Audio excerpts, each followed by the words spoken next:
Jarrett Goes to the Movies is a free, commercial-free podcast made possible by our amazing supporters. Please take a moment and visit jarrettgoestothemovies.com. Let's go. Click Support Us and see how you can unlock tons of exclusive content, be a part of the show, and much more for as little as $1 a month. Thanks for listening and enjoy the show. Oh, and listener discretion is advised. Greetings, everyone. My name is Jarrett Reddick, and this is a podcast. It's called Jarrett Goes to the Movies. Each week, we get together and talk about a movie that we watched that week, plus whatever the hell else is on our minds. And we're glad you're here. Buddy, Aces, Israel. Card sharp, illusionist.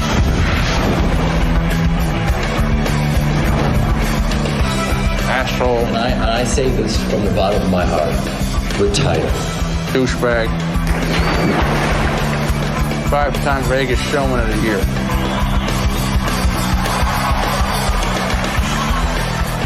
The wise guys, for some fucking reason, love him. I think he's like a mystic, you know, something special.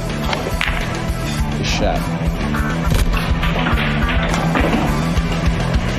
My buddy starts making friends. Connected kind.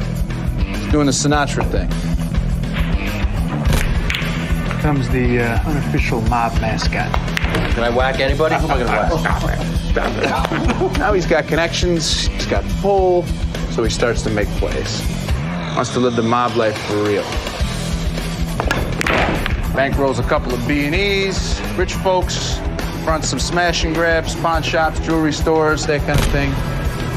Then he gets his dick wet. Strong arm wrestling.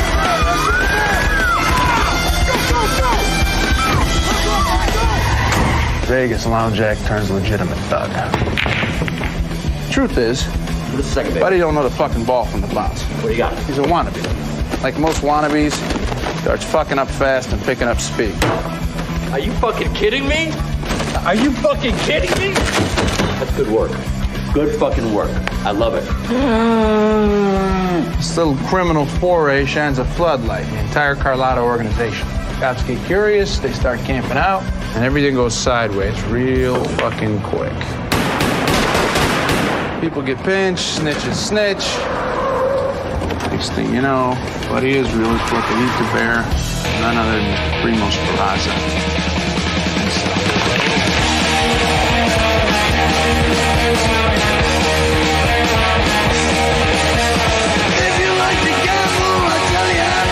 How we doing, everybody? Welcome to the show.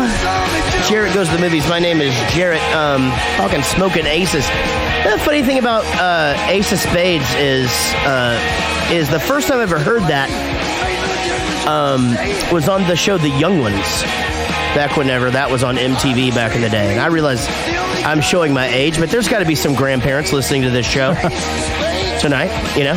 I mean, it's, or, you know, whenever. I mean, it's an audio podcast. For me, it's Tuesday at 8 o'clock p.m., but to an old person, they could be on their mall walk right now at 6 a.m. Yeah, on a Thursday, on a Friday morning. Either way. Just waiting for the episode to come out. Either way. Yeah, sadly, this scene seems familiar to me, but not exactly familiar. Because once again... shit, not again. This keeps happening. Are you being serious? Yeah. Good Lord. I was trying to find an illegal stream for free of this. Okay. I didn't want to pay for it. Right. I was on a Czechoslovakian website. Right. And ended up watching Smokin Aces. Damn it. I can see. I already know what you're thinking, and the answer is no. Right. It's not just cigarettes. Okay. That they smoke with their ass. Right. Man, I am. This just keeps happening. Macanudos to you. Good Lord! You can always tell when Eric had his nap early. Everybody, with me as always is Eric. How you doing, Eric? Man, I am really good. How was your Thanksgiving? Man, it was really great actually. We did the normal thing. Casey's mom's for Thanksgiving. Watched some football. Watched more football. Yeah. Stayed up. Steelers won. Steelers did win this week with the duck. And so that was exciting. And but yeah, and then Saturday, Friday, yeah, we went to my parents. And, everybody was together. We went ahead and celebrated for Christmas with them. So I'm out. Cool. That's it. Yeah, I'm locked out for one less thing to worry about. Yeah. And then, I'm still trying to kick that. You can hear it in my voice a little bit. I'm still trying to kick this thing. I don't know what it is, but sounds sexy to me. It is lingering, right? I like when Casey gets the cold voice. Like I really do like when she's kind of take the trash out. No, she doesn't say that. We just play trash can Jenga until somebody gives in. Yeah. And then, sometimes that'll bite you in the ass. My lovely wife, Casey, is here.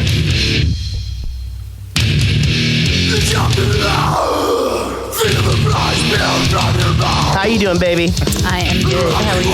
I am good. Casey came in late last night, and normally when she comes in late, I'm already asleep.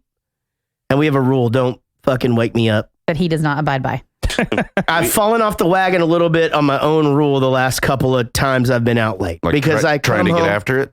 No, and that's just it. I just want to talk about my night. Yeah, the thing I did twice, like 3 years ago, he does every time now, and he likes to turn on lights. She doesn't want to talk to you right then. Keith, how's everything going, man? Everything's going good. Yeah. Now, dude, Salt and Peppa. Yes. Vanilla Ice. Vanilla Ice was the first gig, right? Was the first, yeah. And you've been on this show before. Yes. You've been on Rockstar Dad as well. Now, speaking of Rockstar Dad.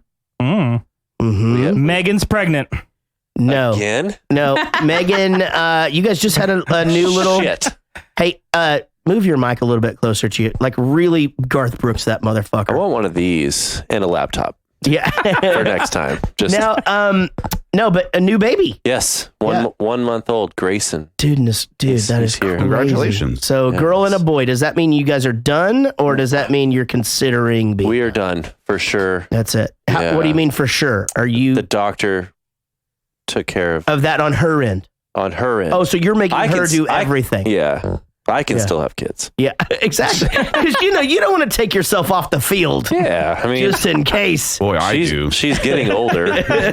Jarrett used to make jokes before his vasectomy that like he didn't know if he wanted to in case he got like a 20-year-old girlfriend someday. Oh, yeah. And then I got one, work? And I did. So wait, that's a thing? Is she watching? Can you tell if No. She might be. She could be. Yeah, no, that's a thing. I don't think guys like us get 20-year-old girlfriends. I fucking did. I know. Megan's 29. All right. Yeah, you fucking did it. Nailed it. Yeah. Well, not obviously. clearly. Yeah. At least twice. Yeah. So what's going on though? What's happening? Anything brewing? We were just talking about Salt and Peppa gigs coming up. And are you playing for anybody else right now, or? Here and there. Mark McGrath, we were talking about that. Yeah, you did. Last time you were here, you had just gone out and done some Vegas. Yeah, that's what it was. Yeah. You'd just done that. And Mark McGrath, ironically enough, TLC and In Vogue. Yeah. You played drums for them? Yeah.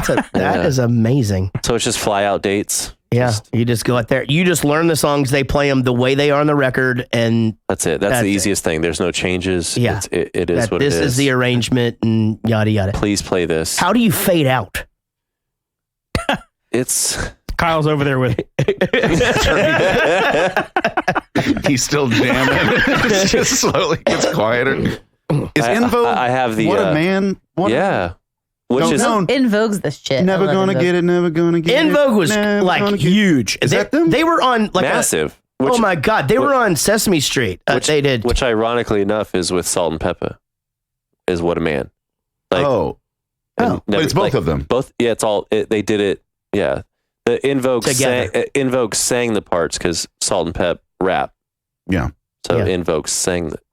That's how Jarrett and I's new album is going to be. He'll What do a all the man, singing. I'll do all the man. rapping. Well, You don't want him to do the rapping. You do not want me to do the rapping. Let's hear it. Hold on. Are we going to do an I acoustic? got a video of him doing gin and juice. You don't want. Oh no, That's not true. is it a rhythm thing? No, yes, Or that you have no soul?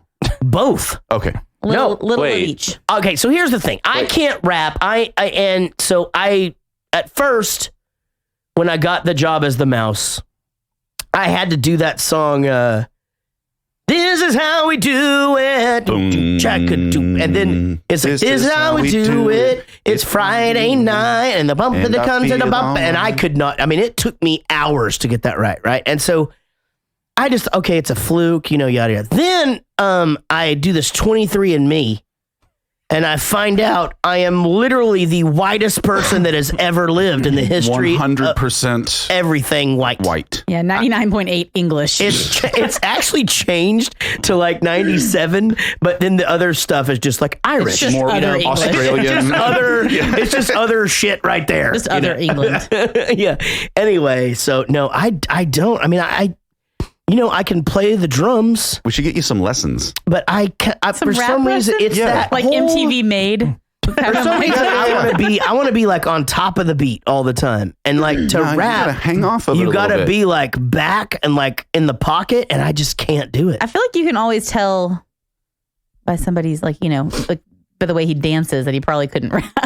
Wow, that is what a mean thing. Do not act like you don't do a hilarious weird. I am not roadhousing that. That is the fucking. That is really mean. Do I need to pull up a video of you like dancing at Ashley's wedding or something? No, I don't want you to pull. Actually, you maybe will lay on the floor and like kick in circles and stuff. Yeah, and I do the hygiene dance. Don't act like you're trying really hard. Where I mimic brushing my teeth and applying deodorant. Yeah, so I'm not way off here. Oh, so you have bits for your dancing. Yeah, and I get everybody watching. Sure. Yeah. Well, that's half of the job. Yeah. Right? The other half is being a good dancer. And also, here's the thing. I'm doing the best I can. Okay? We all are. You know what I mean? So that's not what do you mean? Something to fall can back you dance? on. No. Absolutely. Can you really? No. I'm the least coordinated person I know. I can't play golf. I can't dance. Anything that requires golf is a totally different body movement. Is it sports in general? Oh yeah. Really? Water volleyball I'm good at. I'm good at that shit too. Wait, didn't you already talk shit on me about that? Like you're like then I'm gonna spike it in my fucking face and shit. Yeah, we're gonna recreate that scene from Well, the problem is you're not in the same spot the whole time. Like you can't just. That's the thing. I can spike it from anywhere. You can't just keep hitting it in my face like a fucking asshole. Wait, golf. We talked about this on the Rockstar. I thought you like. I love golf, but I like it in. I'm not terrible. I mean, I'm not good. You just like going a fun out, social thing, and like drinking beers and hanging out. It's 5 hours. It's literally the only time. Yeah. 8. Okay. Yeah, but you get 8. Yeah, exactly. To be there, 100%. Yes, of course. You get the 19. Who cares if it takes 4? Yeah, you still got 4 more to do karaoke. And my wife is so amazing. I don't care what he does, just Uber there. Just as she does, it's so amazing because it's the only time it really is, unless I'm with family or something like that, where I'll go out and do something that isn't work. And put my phone away and like just drink beers and be with my friends and blah, blah, blah. So otherwise it's just work. What do you want to do? I don't know. Let's record a song. You know what I mean? Like it's just, that's what I do for fun is work. I shot an 86 last time I went golfing. That's fucking good, dude. Well, but the back 9, I shot a 74. So. There he is. I was like, wait, I'm not playing with him. I know. That's going, not fun. What do you mean? Like, was that good? I'm sorry. What's low score mean? You son of a bitch. Did I win? Hey, Sean is here, ladies and gentlemen. Give it up for Sean. Sean, who brought us all together. Hey, Sean. I did? Yeah. Sort of. Yeah, you got Keith on the Rockstar Dad show. I did not. Oh, you didn't? You did that. I did that myself. Who did that? No, you did. I didn't get him on Rockstar. Oh. He faxed me. Oh, okay. That is true. I got him on the first. He did Rockstar Dad like that Wednesday, and then I got him on the Friday. Here. Which was his first show ever. Maybe that's what it was. Well, who the hell got me? I don't know. I think maybe It's you tough. and I just started talking on Facebook. Is that what it was? I'm going to take credit. I did it. Thank you, Casey. You're putting it out. I'm the reason you he's don't here remember today. either, do you? I swiped right. I don't know. It was you. I swear to God, it was. It was. I can go back. I can. Yeah. No, it really was. No, because you were like, hey, we just had the drummer for Salt and Pepper. I'm like, oh, Keith? And you're like, yeah. No. Yeah, I didn't get him on Rockstar Dad. But he's saying originally, right? Rockstar Dad? Like, yeah. I didn't book that one. You did. Okay, maybe it was just a friend of a friend or something. Anyway. you know who it was? Gary. Keith Monson. That's who it was. That's who it was. You're exactly right. Okay. We both apologize to you. Yes, I don't. Oh, you're right. It wasn't me. Now that you think about it a little more. It was Keith Moss. Got Keith it. Moss. Shout out to Keith Moss. Now, so Sean, thanks for all you do. Sean's been kicking fucking ass, by the way, guys. Too much. And so one last, do you want to do one last little push for these Christmas shirts? It's over. Okay. Fuck you guys. You didn't get one. Yeah. That's it. Connect with us, guys, at JarrettGoesToMovies.com. We're on Facebook, Jarrett Goes to Movies. Check out the fan page over there. Actually, Sean just posted some funny shit. I need to start following that better because the Jarrett Goes to Movies fan page, always something great. Instagram at Jarrett Movies and Patreon, which we'll discuss a little bit more here in just a second, at Jarrett Goes to Movies. Email us at JarrettGoesToMovies@gmail.com or text us and leave us a voicemail 714-451-6029.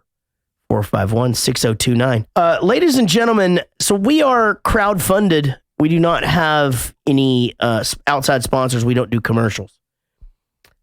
We do a thing called Patreon. A lot of artists do that. It's a way to help creators create. And we appreciate you guys for fucking 4 years. A little over 4. A little over 4 years being a part of Jarrett Goes to the Movies. Now, it's $1 a month or $2 or $5 or $10 that you get various things. Every single one of those things counts. This is huge. I'll tell you what else counts though. Go leave a review or share the podcast or just tell a friend to check it out. That means as much as helpful. anything. Now, I got to tell you guys this. We have a new, it's not a new supporter. Woody Chambers, our man in uniform, our official man in uniform of the podcast, has upped his pledge from $50 to $100 a month. Damn it. And that is great. That means that this is now, ladies and gentlemen, wait for it. Drum roll. This is now a David Dooley and Woody Chambers production. Thank you, Woody. Thank you, and Woody. that's a lot. Now, Woody has become a big fixture on this show because Woody's the first person ever to receive the 5 times winner plaque. Yep. Which is in production, by the way. I promise it's not going to be one of those things that we let drag on and on. We're as a matter of getting the artwork correct, and I think we're there. So, Woody, thank you, and David Dooley, thanks for sticking with us. And here's the thing, Wendy set out to do that for a month and hung in there for a while, just like she did original. Yeah, and so I do want to say, that Wendy, you're still queen of the podcast, and man, we don't expect everybody to do this forever, and we just do what you can do. Sure. You know? And we are, spending the money. But do the most you can do all the time. Yeah. Well, we just came up with something that we wanted to do, but we want to buy the actual thing to where we don't have problems all the time, right? And it's like $8,000. Is that what the deal is? Oh, that. Yeah. Yeah, that'd be cool. Yeah, I mean, but that's far off. I mean, I can write you a check for it. Because we're doing the perks. Doing the perks has gotten to be expensive, but it's worth it. Before you cash it. Our producers are also Patreon members at the $20 level. They get to hear their name every single episode. And those producers are Adam Kramer. I'm going to take that again. I don't even know. That wasn't a joke, everybody. Yeah. He really just messed up. We know that guy. Motherfuck. I've actually been talking to this guy online for like 2 days. Adam Kramer, Amy Pittsinger, Andy Smith, Anita Cherkoff. Okay, that one got me. I'm going to be honest. That one did. That was a good one. Ashley C., Brian Mason, Brian Dunning, Shell Ordway, Chris the $6 Million Man, Cranfield, Chris Holt, Chris Jacobs, Daniel Cotton, David Dooley, David Murray, Derek Smith, Diane Small, Don Petretta, Geraldine Darling, Gregory Cordone, Greg Lee, Greg Stevens, Jared Spear, Jeff Yeager, John Gickler, Josh Millman, Kim Murphy, Kirsty Fisher,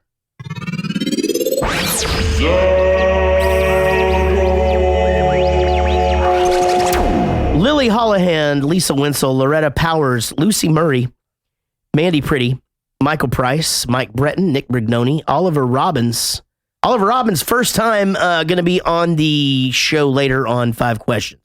Do you know that, Eric? Yeah, I did know that. Awesome. Rodden James, Sean Blackstone, Simone Vark, who still did not quit the podcast. He did not. Steve May, Tess Green, Trey Wren, Wendy Croft, Woody Chambers, Vinny Cataldi, and Svi, Cataldo. Vinny Cataldo. God, he is the nicest kid ever. And I fuck up his name. Screwed his name up. He shows up. Hey, guys. Yeah. How was everybody's Thanksgiving? I feel Thanksgiving? like a fucking asshole. And Svi Hurst. We're talking about Smokin Aces, guys. 2006. This movie has aged well. I would not have thought that it was that old. That is older than High School Never Ends. 2006 drama crime, 1 hour 49 minutes. Today I said to Casey, I said, it's not a very long movie. It's like an hour and a half. She goes, oh no, it's over 2 hours. And I go, oh, I thought it was like an hour. And she goes, no, it's like an hour and 45 minutes. And I was just like, okay, split the diff. We're saying What's the diff? I didn't say over 2 hours. I said almost 2 hours. I don't know. I was fucking just trying to make the story better. Math joke. Yeah. 6.7 on IMDb, 30% on Rotten Tomatoes. Jesus Christ. Disagree. Yeah, so people don't like this, right? Or that's just the is Rotten Tomatoes like for hipsters and shit? What's the deal with that? Well, I mean, Drop Dead Fred had 9. So Do you think this was 3 times better than Drop Dead Fred? Love Drop Dead Fred. Yeah, that's probably true, actually. Budget $17 million. That's a cheap movie for all this, the people this in it? is And all the exactly fucking shit? I think so too. Like so many, huge actors in this. And huge explosions and opening weekend 14 million. So they were looking good. Gross 37 million, 57 million worldwide, and it just keeps going. Let's see. Over to Eric for his synopsis. Las Vegas magician and would-be crime boss Buddy Aces Israel agrees to testify against former partner and friend Primo Sparazza in return for admittance into the Witness Protection Program. However, before the deal can be hammered out, Sparazza orders a hit on Israel, and a host of hitmen and women race to kill the snitch and kill the bounty, while the FBI endeavors to keep their source of information alive. That's pretty good. It's long-winded, but it's a pretty good synopsis. Sounds right. All right, what else you got? When a Las Vegas performer-turned-snitch named Buddy Israel decides to turn state's evidence and testify against the mob, it seems that a whole lot of people would like to make sure he's no longer breathing. Huh. I'm going to end them all that way from now on. Just whatever the last phrase is. Smoking Aces. Source of information alive. Yeah, why not? First one was better. Yeah, the second one sucks because he hasn't even turned state's evidence yet. Yeah, they want him to. Yeah. The deal is right. On it's thin on ice the whole time, you know? Apparently the feds can just make a deal with you then and just go, fuck you. Okay, we changed our mind. Bye. That's how the movie ends. Sorry. Bye. That's what they do. That's official. They made Booger cry. Booger? Revenge From Revenge of the Nerds. Yeah, that's Booger. Yeah. Thanks, Keith. Yes, you can be in this chair. It's been 4 weeks since I watched this film because we canceled a bunch of shit at Thanksgiving. Ryan Reynolds is in this. Good-looking guy. I am on record as saying that everything Ryan Reynolds says is funny. I've changed my mind. He's not funny in this movie at all. Not one bit. I'll tell you what's funny. What? Trivia. Oh, fuck my shit. Okay, sorry. Trivia. All the conversations by Agent Carruthers, which is Ray Liotta, and Agent Messner, Ryan Reynolds, in the surveillance. I'm getting frustrated. That was that sounded like the guy from Creed trying to say that word. I was thinking that too. That's so funny. Holy in the van I'm gonna start fucking proofreading and shit. All the conversations by Agent Carruthers, Ray Liotta, and Agent Messner, Ryan Reynolds, in the surveillance van scene were improvised. That seems accurate. It seemed like that was what was happening at that time. Writer and director Joe Carnahan, is that right? Thank you, buddy. Needed to fill the role of speed freak neo-Nazi. I'm going to take that again. Writer and director Joe Carnahan needed to fill the role of a speed freak neo-Nazi when he fired Michael Shannon for being rude to a costume designer. Within 10 seconds of Chris Pine starting his audition, Carnahan was sold. He is fucking great in this Chris Pine. That guy's eyes are insane, by the way. Yeah, Aren't they? I kept getting Crazy. lost in them. What the fuck is going on He's with Captain Kirk. Yes. Oh, that's who that is. Oh, he's also Jack Ryan in the film Jack Ryan Shadow Recruit. No, I could not for the life of me figure out. Like, I just kept going, what the fuck? I mean, like, I knew that I hadn't. Well, you probably saw him in Princess Diaries too. Oh, yeah. Okay, I've never seen this guy in a movie before in my life. That's what I'm trying to say. All right, let's get back to this. Ryan Reynolds plays Richard Messner. Again, not funny. He's not funny. It's the first movie. A lot of this people don't know this. This is the first movie that Ryan Reynolds ever did where every line he says was not supposed to make you laugh. I believe that. Was it supposed to make you laugh? What? This film? No. Just Friends is Okay. funny. What? No. What? Just Friends? I'm confused. Oh, not just Friends. Basically, we just had the elevator shootout here. I was agreeing with you. It's going back. Lots of crosstalk. There was no laughing from his lines. No. Ray Liotta, Donald Carruthers. Ray Liotta is supposed to play my dad in the When We Die video. Had to go to Europe, settled on Ed Begley Jr., and had to fire him when we got Lee Majors. I texted Lee on Thanksgiving and I said, "Hey, Dad, I just wanted to make sure you're having a good Thanksgiving." And he texted me back later that night and he goes, "Hey, son, what a nice surprise. Hope to see you again soon. Let's get dinner." The $5 million man. Yeah, that's right. Just wrote you back. No, $6 million. So, but that was in like 68. So I think he's like $27 million. $100,000. If he invested properly, I mean, $100,000 man, I think now. Like, I mean, or am I going backwards? Yeah, you're going the wrong way. What the fuck just happened? Going back into a. Jeremy Piven is Buddy Israel. Did Jeremy Piven get Me Too'd? No. No, he got mercury poisoning though, which is very similar. What? Me too. Yeah, he was really, really sick for a long time. Was in the hospital because he ate bad sushi or something, or too much sushi. Oh my god, or something. Yeah, that was a real thing. What's the deal with Ben Affleck? Are we like Ben Affleck or no? He's in my favorite movie of all time. So, which is Batman. Good Will Hunting. Oh my god, that is a good one. Yeah, that is a nice one. So, so I'll always be in my heart of hearts, Ben Affleck fan. I think that I actually like him. I don't know why people had a thing, and maybe he's just known for being an asshole or something, but I think that Geely movie with Jennifer Lopez probably is why people stopped. I just think his intensity is cool. And I think I didn't mind him. I watched the Batman that he was in when I was on an airplane, and I thought it was fine. You know, I mean, Gone Girl. He was great. That was fucking great. Gone Girl. Yeah. By the way, watching a Batman movie on an airplane, Keith, you ever tried this? Like the back of the seat TV? It's so dark. You can't fucking see anything. Because Keith's the only one that's been on an airplane. No, but he Why was flies that a lot. specifically for I don't know. Maybe I'm just trying to bring the guest into the conversation. Yeah, Keith, remember watching Batman on a plane? I've never been on a plane. Okay, Jesus Christ. What you doing tomorrow? I am driving to London. You know, but the other thing about Ben Affleck is in this movie, it's like it's not very often where you have like a big fucking star like that, and you just like not even halfway into the movie, just fucking kill him. Yeah, yeah, that was quick. But that I think for him, what a great movie to do. Like, hey, we're gonna kill you in 8 minutes. Yeah. What do you think? I mean, you have the opening monologue. Awesome. Right? Like there's this scene that happens, which is bullshit.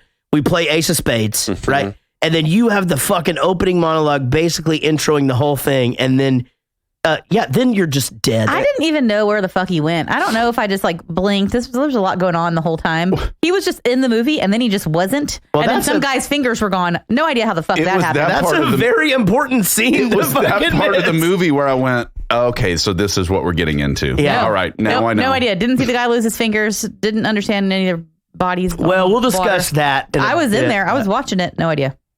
Peter Berg. I like Peter Berg. He's been in a bunch of movies. I don't know. He's the guy with like kind of the fucked up mouth. He's also in the look at Peter Berg. He's in the Ben Affleck crew. I need a computer. Yeah, you don't have one. I know. I'm so sorry. Hey, from now on we'll have a guest laptop. There we go. I'll borrow one of my kids. Windows. You know what? We have iPads just laying around the house. I mean, they're sticky and shit. But, well, you know, You know, like, oh, not by that. No, I do have a phone, I guess. I could. No, just from fucking syrup and chicken nuggets and shit, you know? They literally had pancakes for dinner tonight. Let's see. Let's see if you get this one. I'm going to just go with Taraji P. Henson. Taraji. Taraji. No, it's not. It's Taraji, you fuck. She plays Sharice Waters. Now, I recognize her from something else. I'm going to go over here to a lot of Tyler Perry movies. IMDb, and well, I do watch a lot of Tyler Perry. What's the new show? She's it's HBO. Empire. Yeah. Empire Records. Yeah, so she's in a bunch of shit. Yeah, she was in that. Which, ironically enough, I was here for. Yeah, Empire's huge. My first show. She was in that Hidden Figures movie. That one did really well. About the NASA mathematicians. Well, she's been very active since 97. Oh. Well, first as a co-host. Oh. She's done very well. Chris Pine, who we just talked about earlier. Beautiful human. Man, his eyes are fucking crazy. But here's the thing. I feel like his head looks bigger when he's Captain Kirk. And in like photos and in this movie, his head looks tiny. Small. Got a little fucking tiny head, right? Well, it's because they put that like big jacket on him, right? Didn't they do that? I don't know. Or maybe it's just because of his freaking eyes are so big. That's all you're looking at. And beautiful, you know? Man, dude, I'm telling you, if you got to give an Oscar to somebody in this movie, it's Jason Bateman. That fucking character was so great and so just every time he'd come back on and it was something more ridiculous. Just something, and just it was so not Jason Bateman. Like he's phenomenal. Just such a fucking great he actor. Might be my favorite one, maybe right now. I mean, Ozark. Come on. I like when he shows up as like not Jason Bateman-y characters, like in Dodgeball. When he's like one of the sportscasters, you know, with spiky hair, like you're like, God, he's funny. And that's just it. Like he's so great here. He even did a different voice and just all of that. He's just got to reach. Jason Bateman. Call Macklin. I got the machine. What'd you say? I leave a message. I know you left a message. What did you say? Hugo, you're staring at me like I just asked you for the fucking square root of something. What did you say to Mecklin on the little motherfucking machine? That you were returning his call and you were very, very concerned. Wow, that's fantastic work, man. You have the wisdom of a 6,000 or 7,000-year-old man. That's fantastic. We don't have to fill up the whole blackboard after all. Do me a favor, will you? Will you tell me what that is? Look at the collar on that coat. What does that look like? That stain. Man, there is a fucking lot happening when this movie starts. I mean, Jesus Christ. Like, I literally texted Casey last night because she was out. And I was watching it and I go, hey, if you can't pay attention to this movie tomorrow, like, just don't even bother. There's no point. Because Jesus Christ. Because you'll be lost. Yeah. It goes really fast. Now, yeah, that's apparently how I missed Ben Affleck dying. Right. But don't you feel like that's how a lot of movies that are, again, this is not what I thought I was going to see.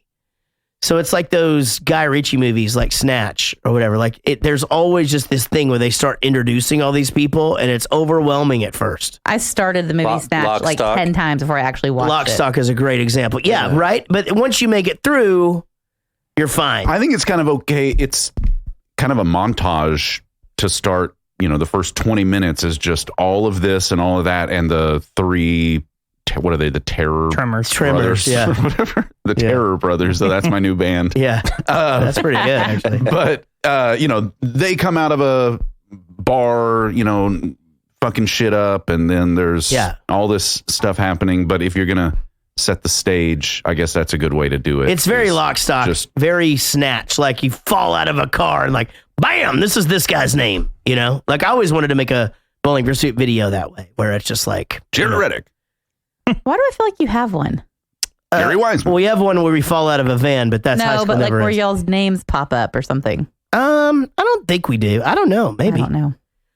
Write that down, Sean. Got it. New idea. Sean, you got this? But yeah, a lot is happening here. So the Swede is coming and he wants Israel's heart. Now, if you've seen the movie now, it all makes sense. Essentially, there's a guy who here is calling somebody else on the phone going, hey, we've got to beat this guy to the punch. This old man is dying, but his dying wish is to get this fucking snitch and he's offering $1 million if you kill this motherfucker and bring him his heart. Yeah. So let's get him first, and we'll offer him, or we'll hold him for ransom or something, right? Like they were going to get him. Casey, did you pick up on any of that? Yeah, I already had that part, the whole thing figured out at that point. I swear. Nuh-uh. Yeah. I mean, I didn't know the extent of all of it, but I think I knew exactly why he wanted the heart and all the stuff. Okay, and I was like, well, and I'm like, well, and then I'm like, wow. I'm like, he's definitely sick, and so he wants. If they're really focusing on the heart thing, and they're saying it's just he's some Sicilian guy, but he probably wants that heart, but he'd have to be related to the guy to use his heart. About in the fourth clip, I'll tell you, I figured out the movie. And still, I didn't have that part. No. But I only saw Jason Bateman one time at the end, so I don't know what the fuck I missed there. I think I might have had a stroke. But hey, you know what? If you're gonna give a fucking shout out to them, they got the real Wayne Newton. If you film something in Vegas, you could probably get that guy. Wayne Newton. You could probably get. I did a photo shoot in Vegas one time. We didn't fucking get with Wayne. Oh, without him. We got Elvis from a wedding place. That's the best we could do. Yeah, thank you a lot. Man, this movie has, I know we already talked about the cast, but man, everybody's in this thing. It's crazy. I mean, and I think the casting was really, really good. Just still surprises me what it cost, $27 million. No, 17. 17. Yeah. I mean, I guess if you kill off some of the expensive guys early, then they were only in the movie for, 3 days of shooting or something like that. Yeah, Maybe it's per diem. Most of the money acting wise had to have gone to Ryan Reynolds?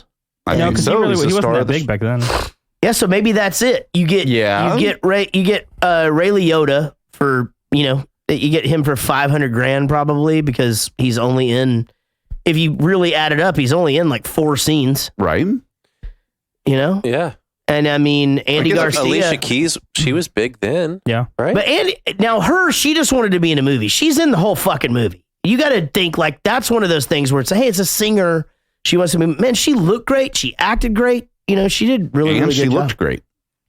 She looked great. Let me take that again. She looked great. And she looked great. And she looked great. Yeah, she does. Do you have a thing for Alicia Keys? Kind of. I can tell. Yeah. Josh Millman, Alicia Keys, and you on a desert island. You comfortable with everything that happens? So John Mayer, Josh Millman, Alicia Keys, fuck one, kill one, marry one. Yeah, go. Let's see. Oh. Okay. Marry Alicia Keys. Okay. Fuck Josh Millman. Kill John Mayer. Are you serious? Kill John Mayer. I thought you. Everybody wants to fuck John Mayer. Everybody's like, everybody has. I know, and then all the celebrities come out and say he's really good at it. You'd want to try. Well, I'm really good at it too. So whatever. Imagine the potential. Explosions. Now, so here at the beginning of the movie, we're thinking that Sparaza gave Israel his shot. And Israel comes in and splits the families. Obviously, if we think about it, he really did. If we're to think that he split off from the family, yes, he did. He went in there, he divided shit up, and that's that. He took the thug route, so to speak. Demanding the heart of the enemy and all of that. Now the Swede becomes this whole character of, it's almost like a thing that everybody's in a race to fucking get there before the Swede. Yeah, because if he gets there, then that's the end of the thing. Now, so I did a thing where I listed out everybody that's after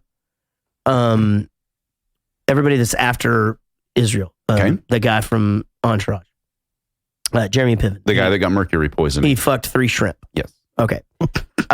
There's the Swede, right? Now, the Swede is getting $1 million. Okay.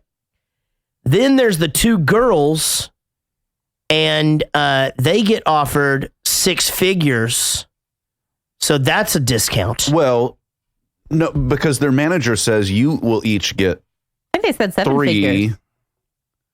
And then I'll get 4 it for wasn't the that finder much. fee. No, or she something, wanted some shit like that. No, she had 2% something percentage. She would have made $20,000. I looked it up. Yeah, but it is 6 figures because I wrote it down. But she would make $20,000. Okay, so then there is Costa. Is that his name? That's the Blade guy. Okay, so he's known for his torture skills and he chewed his fucking fingers off so that he wouldn't get fingerprinted. Right? Gross. He has the cattle prod in his arm. That dude does vasectomies. Keith, if you're in the market, that's what they do now. Cattle prod vasectomy. Do you know that's what they do now, right? So like back when I got mine, they'd open you up, they'd burn your shit together, you'd smell it for a second, they'd sew you up, that's it.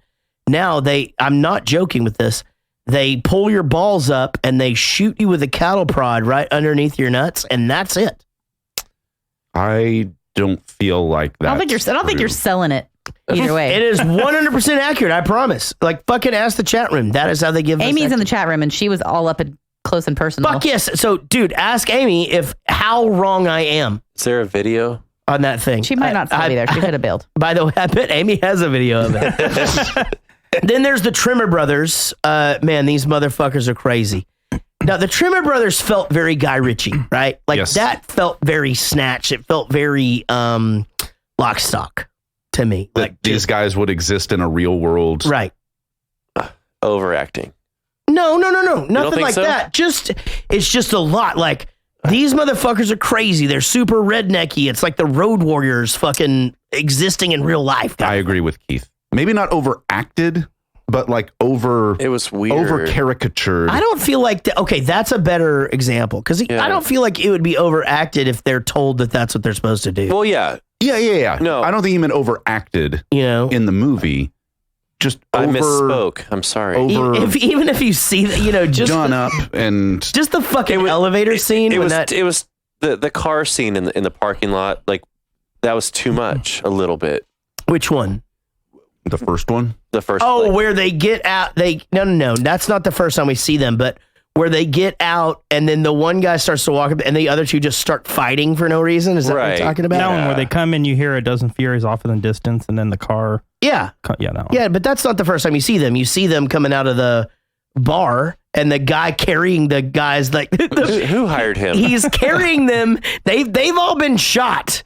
And the big guy's just carrying everybody, shooting everybody in the fucking face. I'm just over here looking at pictures of Wayne Newton because I'm like, I wonder what he looked like before, like this whole thing. And I'm like, oh, he was always fucking weird looking. Like it was never. That one's well, awful. He actually used to be really feminine. That one. And like, he was a little kid. Yeah, he was a little kid actor. What are they, Castrati or whatever? Donkey Shane. I mean, he's definitely way overdone on the plastic surgery, but I mean, he was kind of always weird looking. Yeah, he was super feminine. Like as a singer, he sounded like a girl.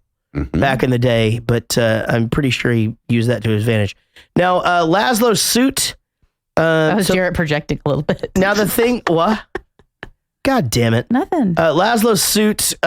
So nobody knows what this guy looks like, or where he's from, but he's the fucking. I couldn't believe it was this guy. It's the Scarface biker from that fucking show with the bikers. Sons of Anarchy. Sons of Anarchy, and he had that thing done to him. That is I don't remember what it was, but where they cut your fucking cheeks open or whatever. Chelsea grin. The Chelsea grin. He is the. Chelsea smile. Chelsea smile. Yeah, he got outside of a New York nightclub. That's what happened. The same thing happened to Tina Fey when she was like 7. That's why she's got a scar up her face. I know, but that's different. What? Why did he in real life? Talk about in a movie. Talk about real the life. Chelsea scar again. Well, the Chelsea smile. That's Chelsea smile. That's where they cut all the way up here. Wait, but Tina Fey had that? Tina Fey has a fucking scar. Somebody came up and somebody was just walking by and her just knifed her and face. just knifed her when face she was 7. She was little kid. What the fuck? This is totally different though. This guy got attacked. Yeah, he did.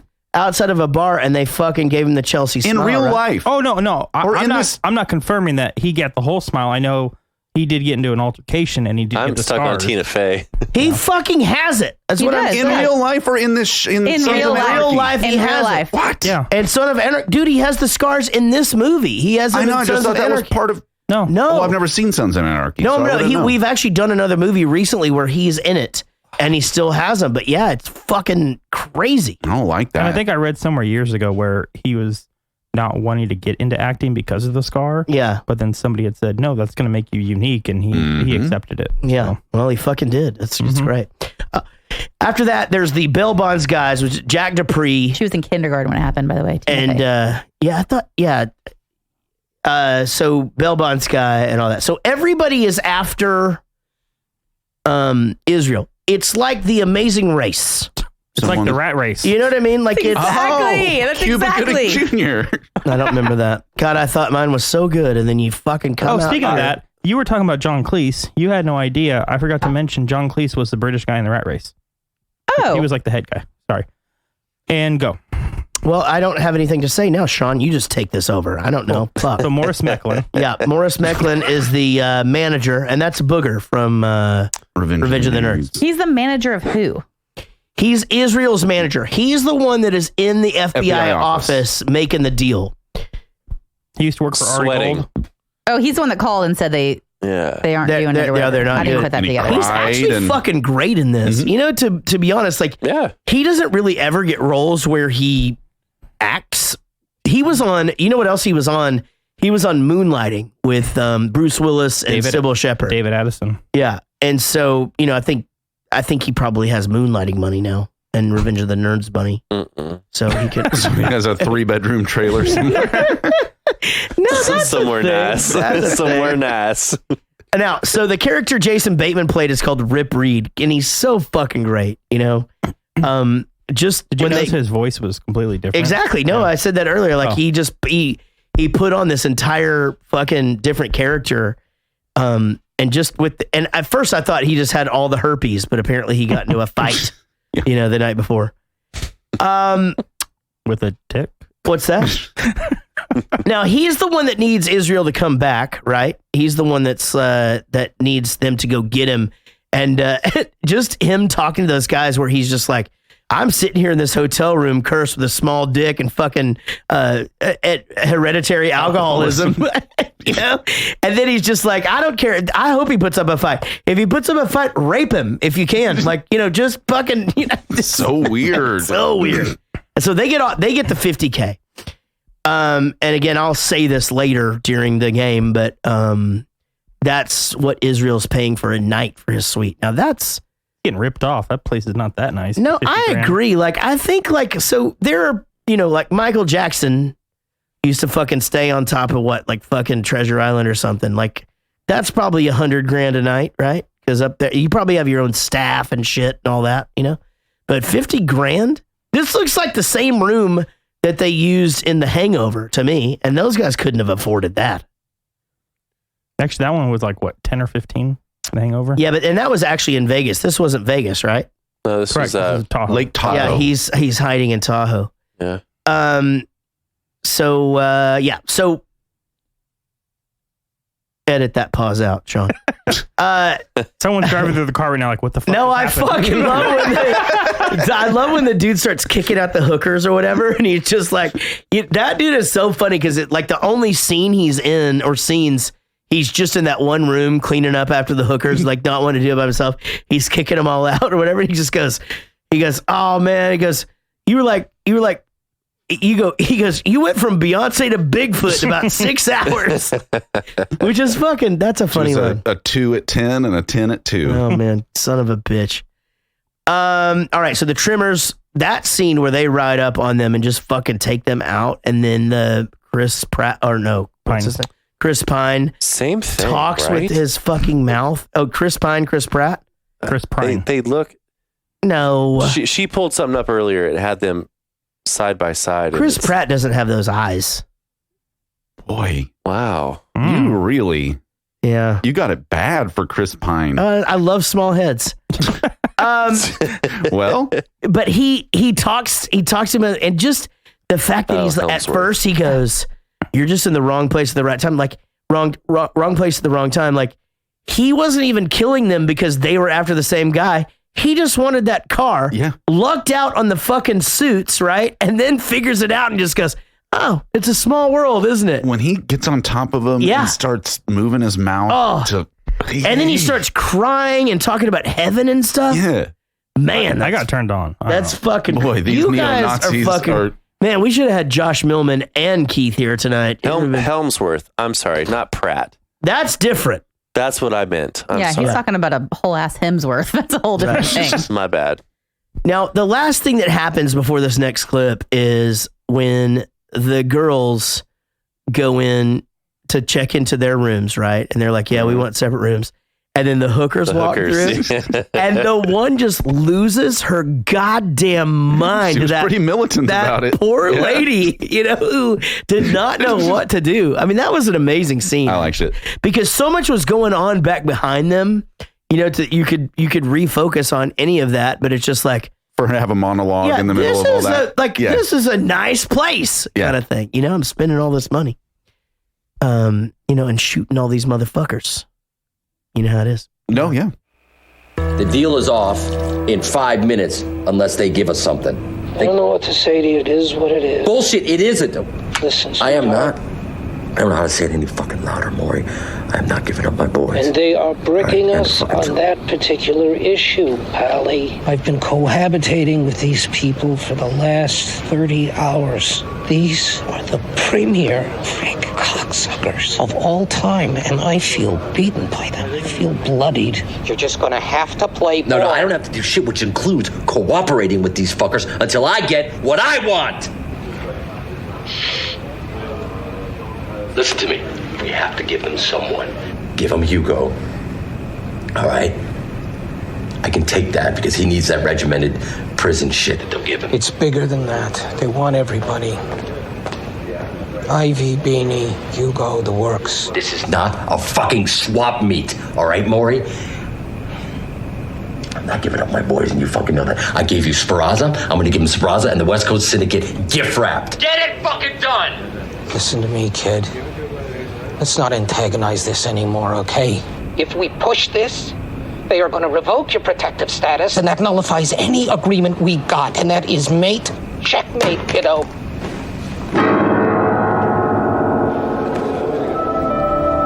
All right. That's a deal. I mean, it's a double snitch. You would think that would be the fucking most just terrifying situation to be in, right? If, you either have to make this deal, but also you're in so much bad shit. I mean, I don't know. I don't feel sorry for this fucking asshole. Well, yeah, he brought it on himself, for sure.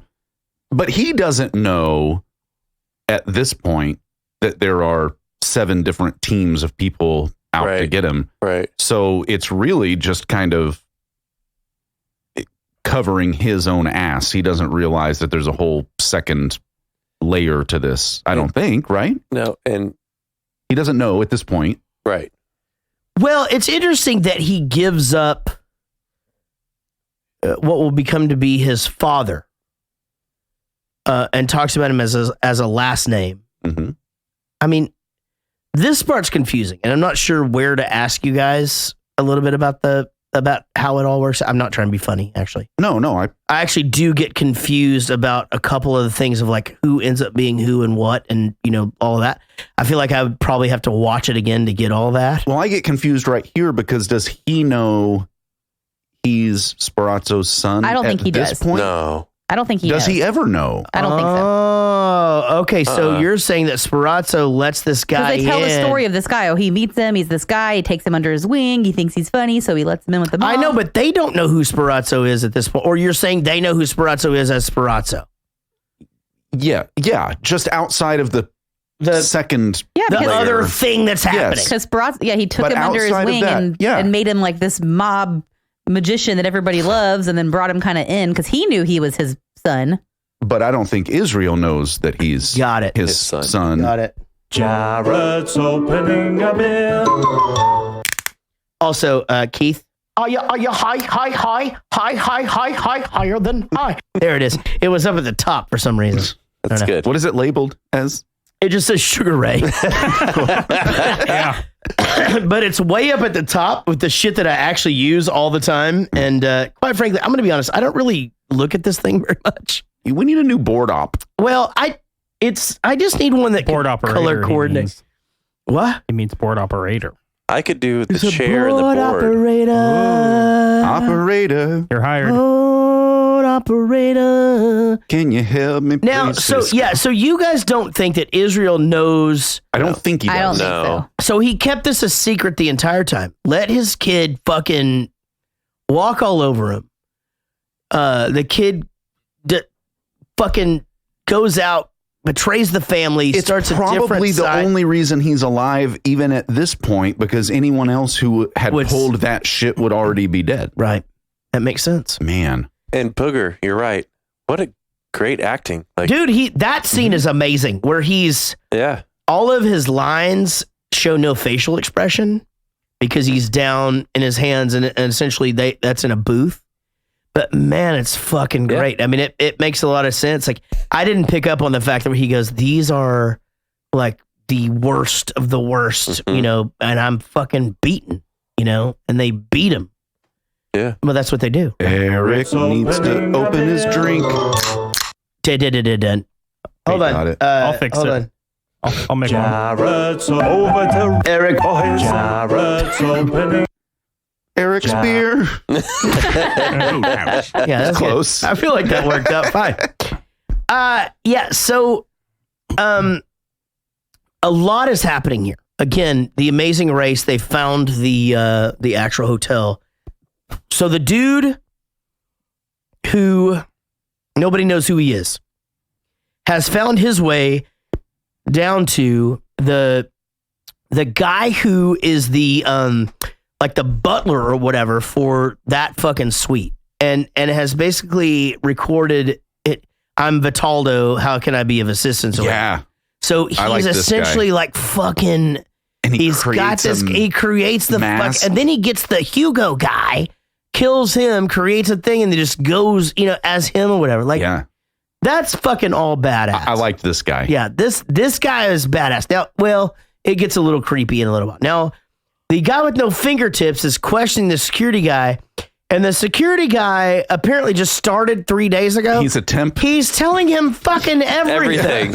Everything in the world. Like, and why wouldn't you have like a big fucking Vegas ass security guy just going, no, listen, man. fucking Fed guy, I don't give a fuck what you want to know, you know, because that's the way it would be. When I see a search warrant or exactly, something I don't else, give a shit. Yeah. Your badge means fucking nothing here as far, you know, whatever. Yeah. I don't have to tell you shit.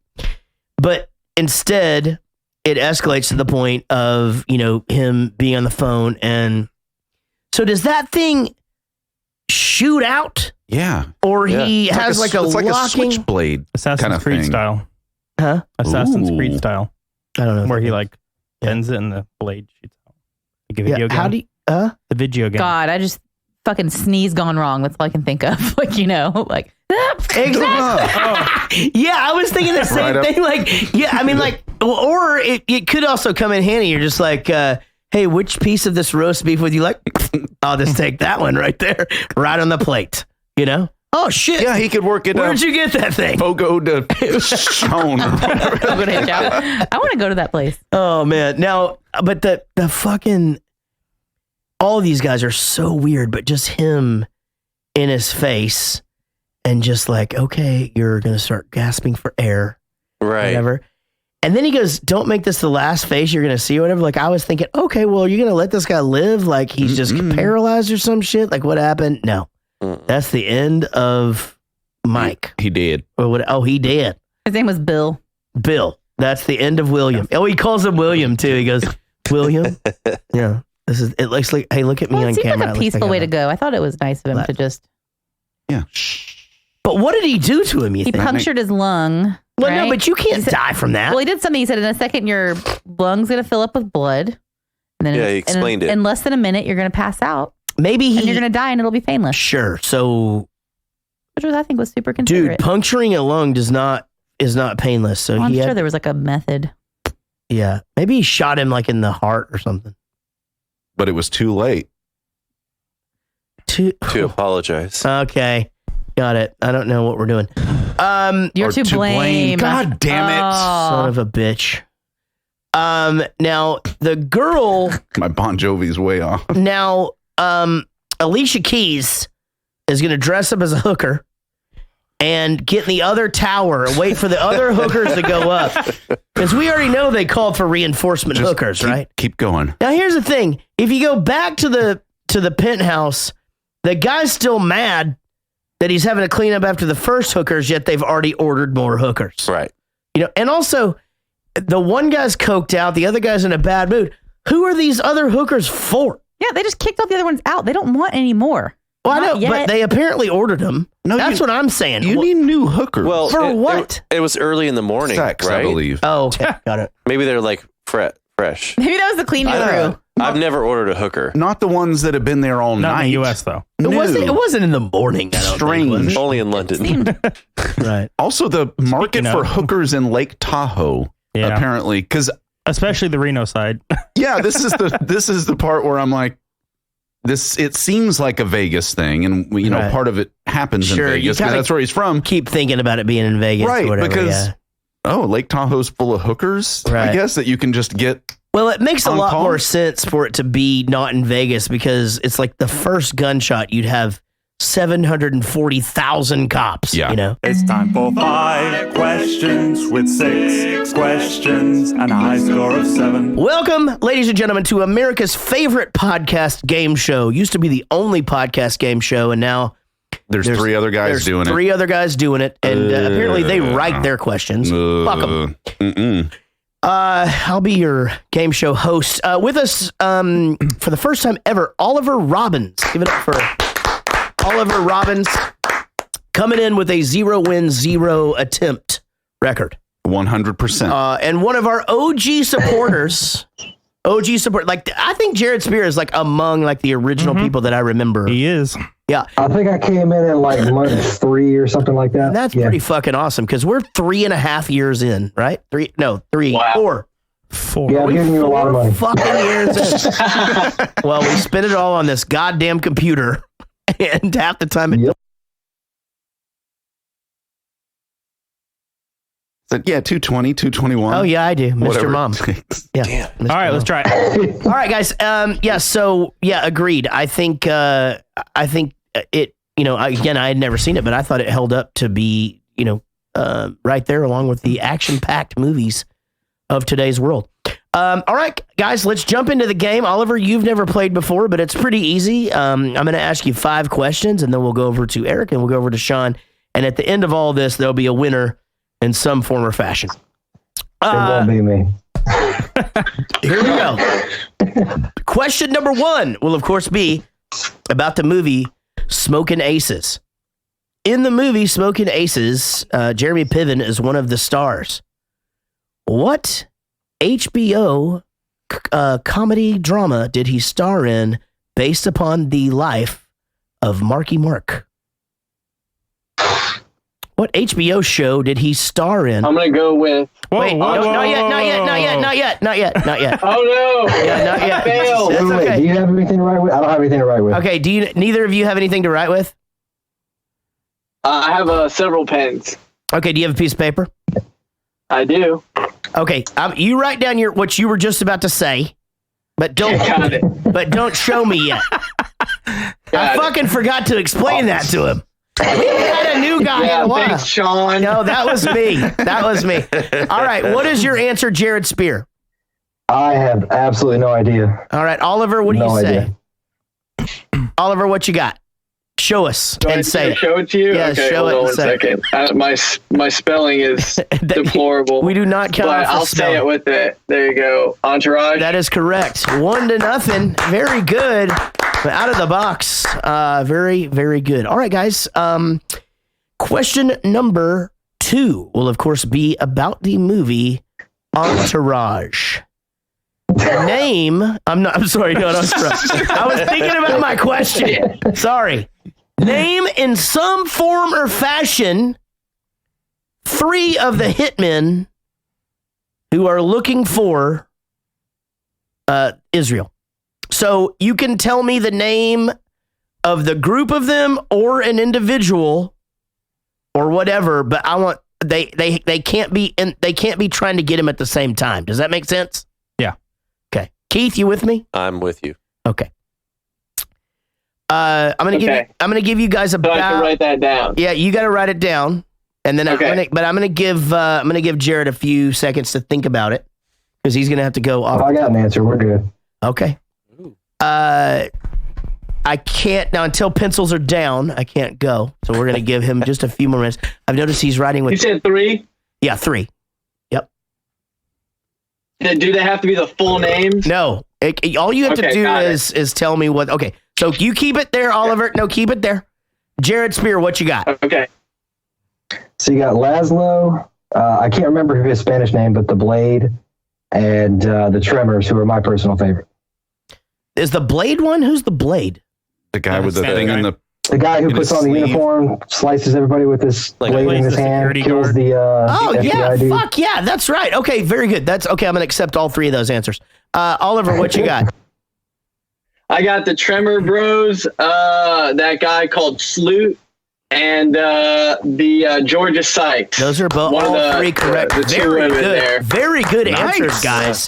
Seriously, I also would have accepted Alicia Keys. All right, question number 3. More about her coming up later. Will, of course, be about the movie Smokin Aces. All right, guys. In the movie Smokin Aces, what was the name of the federal agent who was killed by Spraza? What is the last name of the federal agent who was killed by Spraza? The character's name or the actor's name? The character's name. The last name of the FBI agent. He was killed by Spraza. The actor has another great movie where he plays a great role, though. Well, he's got a lot, but... Okay, he's showing off because he needs a win tonight. No. You should check out. It's a I'm too tired to think of his name. It's a Guy Ritchie film called what the hell is the name of it? Oh, I haven't seen that. It's Jason Statham, Ray Liotta, a couple other people. It's a really good film. I fucking love Guy Ritchie. What is it about that guy's movies? Huh? They're fucking Guy Smiley? Great. Yeah. All right. Oliver, have you written down Don't Show Me Yet? I have written it down. Okay, let's go to Jared. What did you say, buddy? Carruthers. Did you hear that? I heard you. Okay, Oliver, what did you say? I know mine's wrong, so I just wrote Tom. No, the name was Heller. No, it's not. It's Donald. Ray Liotta's character? Donald Carruthers. No. Hold on. Everybody got confused with the fucking question. Spraza is the guy who killed Heller and then basically it's the guy who was doing this whole idea thing.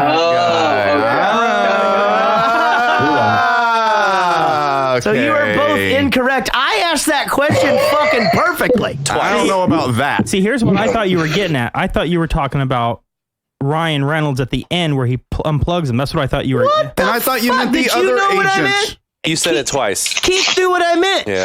Yeah. Good for fucking Keith.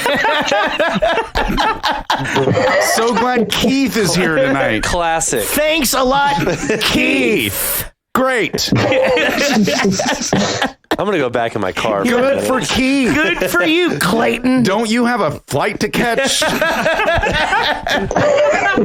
All right, it's 1-2. I think I'm going into question number 4. Is that correct? You are right. All right, question number 4. 1-2. Jared Spears leading this, right? No, he's not. Why are you not showing me the goddamn thing? I have been, but you're not looking. Oliver is leading 2-1 because it's question number 4. Sweet Jesus. All right, guys. You're doing great. Here, this is a tough one. So think about this, and all right? Pay attention to the wording of the question. All right. In the movie Smokin Aces, we hear a lot about how much people are getting for if you get this guy, and the amount changes a lot because there's a lot of hands to feed and all that stuff. Mouths to feed, hands in the pie, so to speak. Birds in the bush. How much is Israel's hotel each night? Oh. That's a good question. Esoteric. How much is Israel's hotel costing per night? He bitches about it a lot. Throws cards. Mm-hmm. He does. Hey, Eric, let's learn how to throw them fucking cards. Yep. That shit is awesome. Yeah. Stick it into the couch like that. When he threw it into the couch, I agree. I was like, okay, I'm fucking in. Shit. Yeah, that was awesome. I'll teach you. We'll get you a magic kit. You for don't Christmas. know how to do that. Give me a deck of cards. Are you being serious? Yeah. Oh, I want to fucking learn. All right. Well, you got to flick your wrist like you're throwing. I can't do that. I'm fucking 47. All right. Oliver, what did you say, sir? Oh, wait. No, Oliver, don't show me. $10K per night. Okay, well. Well, I was going to say $50K, so. Jared Spear is correct. $50,000 a night. Yeah. The thing that was cool about that is that the amount keeps changing because it's $1 million bounty, but then you've got people like hiring other people and all this. Well, the bounty hunter gets $50,000 to go get him, and that's a trickle down from $1 million. And right when he gives him the $50,000, Israel's going, this fucking hotel's costing me $50,000 a night. That's the bowling for soup suite. Jesus Christ. I don't know about that. Good for you. Yeah, only if we're fucking robbing it. All right, question number 5. It's tied, guys, 2-2. Now remember, it's anybody's game until the game is over. So don't get upset. Don't freak out. Yeah. This is a tough fucking question. All right, here we go. In the movie Smokin Aces, one of the stars of this movie is in Israel's posse and the posse that he keeps close. He is in the hotel room with them. One of those members of his posse is an entertainer from the 90s. A rapper / hip hop guy? Or would you say R&B? I would say R&B. Okay, R&B guy.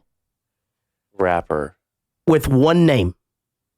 That's from the 90s? What was the name? He's also 2000. This is super I was easy. going to say. Of said guy. Okay, so you write it down, Oliver. Jared, don't say anything yet. Late 90s. Were you signing to me? I like Okay. Jared, what say you? Why did I have a feeling you were going to ask that too? Because I can never remember his fucking name. I can't think of it now. It's a pretty... That's what I'm saying. Like, I know who he is, but I can't think of his fucking name. Oliver, what did you say? This is from something else. That's Beanie. No. Oh, very good guess. Wrong character and also not his name.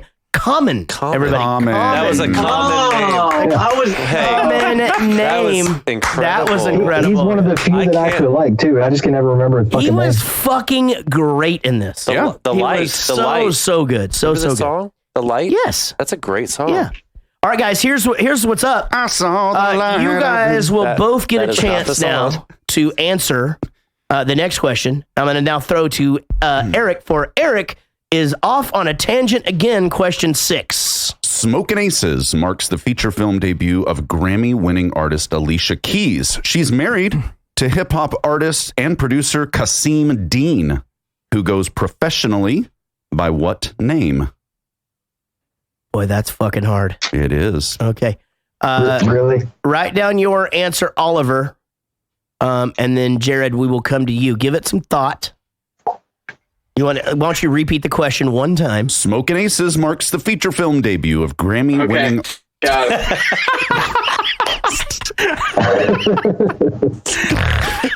Alicia Keys. She's married to hip-hop artist and producer Kasim Dean. I believe. Who goes professionally by what other name? Asshole. Jared. Oh, I have no fucking clue. Jared has no clue. All right, Oliver, what you say? Swizz Beatz. Swizz Beatz is correct. Wow. Yeah. Wow. There you go. All right, now that puts us in an interesting situation here. So far, our winner is Oliver. Now, Jared, you will get a chance to answer Sean's super hard question presented by Will Vark's hands-off anti-masturbatory gum. Instant relief lasting up to 6 hours. Now, Jared, if you get this correct, you win. If you do not get this correct, you're not a loser, but you didn't win, did you? Take it away, Sean. Thanks, Jared. All right, Jared. Author Tom Clancy is widely known for his books / movie involving the character Jack Ryan in such works as The Hunt for Red October and Patriot Games. Which 2 actors in Smokin Aces have also portrayed the fictitious Jack Ryan, and what movies were they? Wow. Jesus. I would get one. Good Lord. Definitely. Fucking A. I'm trying to think about the movies with Jack Ryan. Fucking hey, man. Smoking. Why are you guys making me think tonight? I've been up since 5 o'clock. Oh, man. That's no good. I'm not even going to get half the question right. So you know what? I'm just going to lose this one. I can't think of anything right now. Now, here's the thing. Not a damn thing. I had no idea that was related to any of that stuff. Oh, it's not. It's just something I found a correlation on. Has nothing to do with Smokin Aces. No. I'm saying I didn't realize that Jack Ryan was like this thing. He's like James Bond. Yeah. He appears. Yeah, he's a character that lives on. And every couple of years there's a new guy. I think Jim from The Office plays him now, right? Yeah. In Amazon. Yeah. Now, can he, what's that? You need a trash bag? There should be one in the shelf thing. In the shelves. It's in the box. Guys, I can't say that I'm surprised here. But do we want to give Oliver a chance? If history has told us anything. You want to give him a chance to answer it? Yeah, just for that. Oliver's already won. Oliver, you are the winner. Do you want to take a stab at this? Yeah, of course. Okay. Well, maybe not. You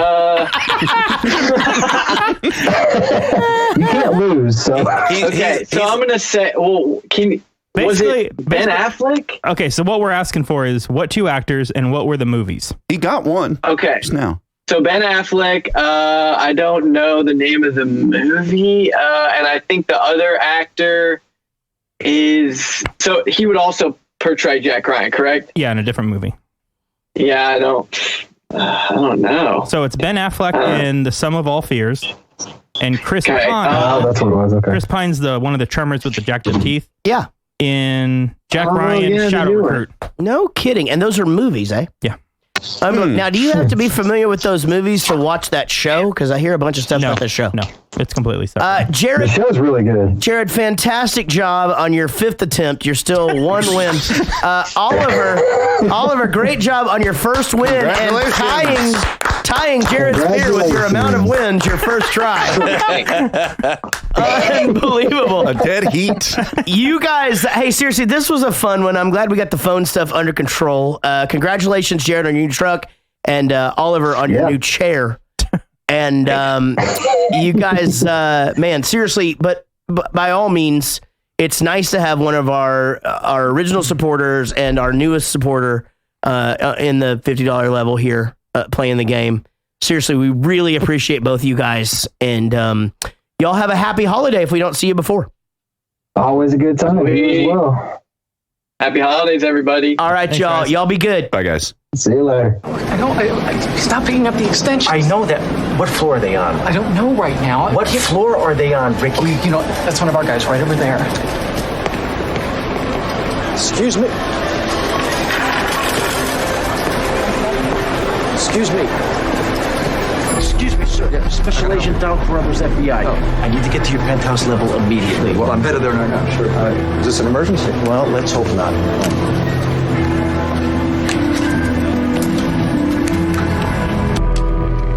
I believe this. Battery's completely dead. Oh, forget it. Won't get a signal in here. You'll have to wait. What about that line? Can't you contact your people with that?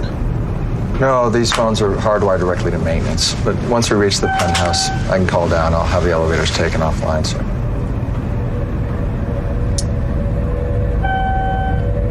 Pasquale Acosta, blood money mercenary, El Estrago, the plague. When he was caught by the SAS in Belfast and imprisoned, he chewed off his fingertips to the bone.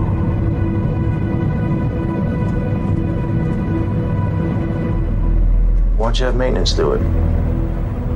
Do what, sir? Shut the elevator down. An emergency shutdown of our entire elevated lift system, sir? No, that has to be handled by my staff, sir.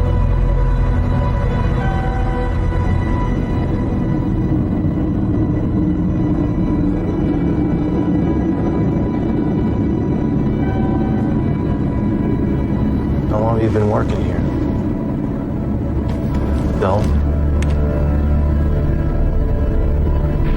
Oh my God, I need an ambulance for Bill. I'm in the security room.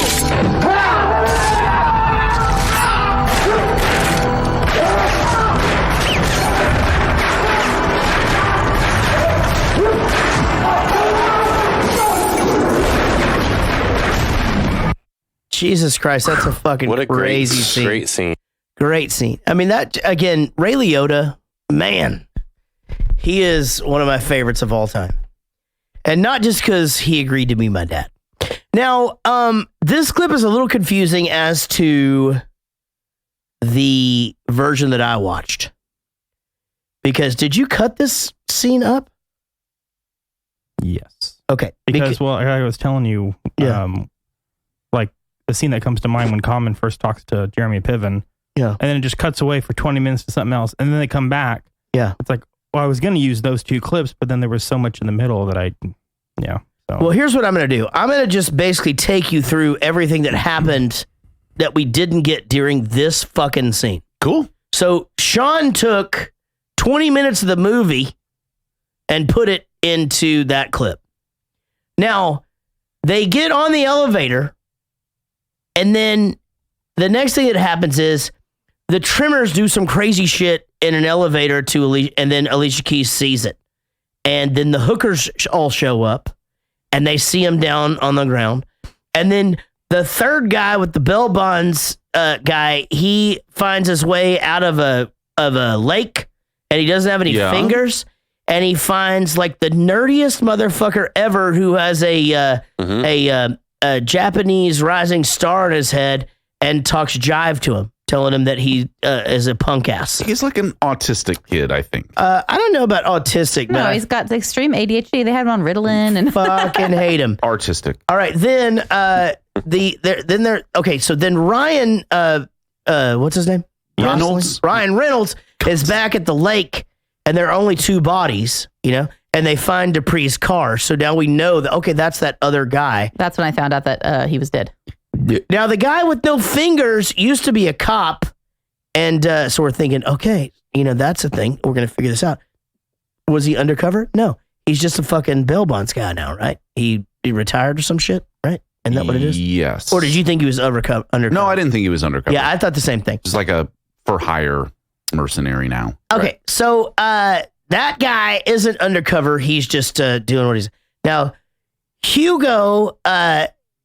what the fuck happens to... let me think about this. And apparently looks like a Muppet. Hugo is... I feel like keeping up with this, like watching this movie is hard. I feel like if you're listening, you're like, what the fuck is happening?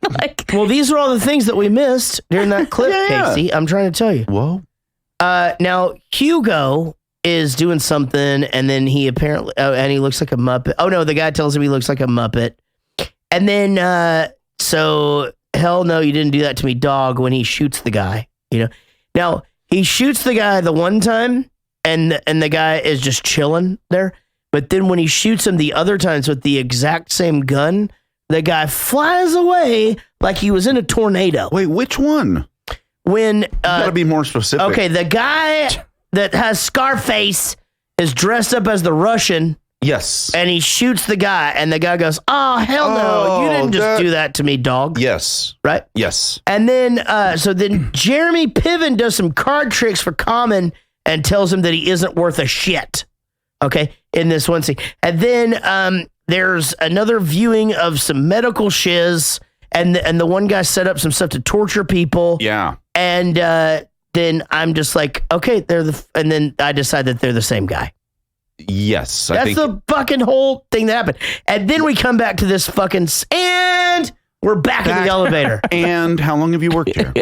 Yeah. That's exactly what happened. I was so confused. I kept having to stop and go, the fuck? Because I don't watch the whole clip. I watch where the clip starts, and I start making my notes, okay? So, because I'm watching the movie, there's no reason for me to do that. I fucking went through this clip 3 times going, what in the fuck is happening? Like, there's 20 minutes that are missing here. You watched the unextended version. I just kept thinking, I was like, man, maybe it's a different version, but like, man, I didn't have to pay extra. Damn it. Amazon Prime, bitches. Yeah, so I told you guys about Ray Liotta being my dad. Elevators just shut down. Now, the Trimmers guys apparently knew that this whole elevator thing was going to happen because they're just chilling in the elevator, just doing their own thing, right? They're just like, okay, we'll just wait for it, right? And they're the elevator stops. Oh, after when they're ready. When they're ready. What the fuck were they doing in there? Where he's like eating carrots and shit, and you know what I'm talking about? Yeah, overacting. No, over something. Caricature. Over something. Now, you love this movie, right? I think it, yeah. Do the trimmer guys just drive you crazy? You feel like it's a little cartoony? Yes. Yeah. Right? A little bit. I liked it. I thought that it was an interesting touch. I will say that I don't like when, I will say that it's silly that he brings a chainsaw to a gunfight. Like, maybe not overacting. That's fucking stupid. You know what I mean? Like, yeah, it's got this Mad Max. It's very Mad Max. He's swinging it around, and then it is hilarious when he sits on it. But if you think about it, and there has to be some aspect of this movie that's kind of the comic relief. And so you get some of that from Jeremy Piven because his character's so, coked out of his mind and kind of weird. Right.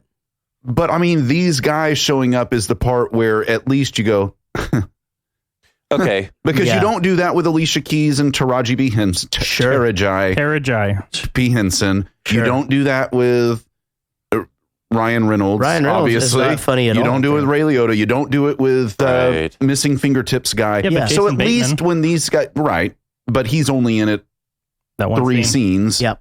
So at least these are guys that every time you show up, you're like, oh, what's going on? They are entertaining. But you need that, right? What are they doing the rest of life? Oh, they're That's going what I'm around saying. getting in adventures. You just... Yeah, one time. Well, we get that part. One time they were in I think they watched Teen Mom. The attic of their house that was about to be sold to some developers. And they found this map. Oh, yeah, I do remember that. One time they fucking turned their beds into bunk beds. I was about to bring something up because we haven't talked about it, but then I just happened to glance at your notes and I'm like, nope, I'm going to leave that one alone.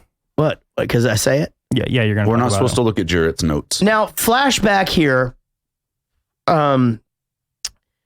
to the guy that was with Ben Affleck that's missing his fingers.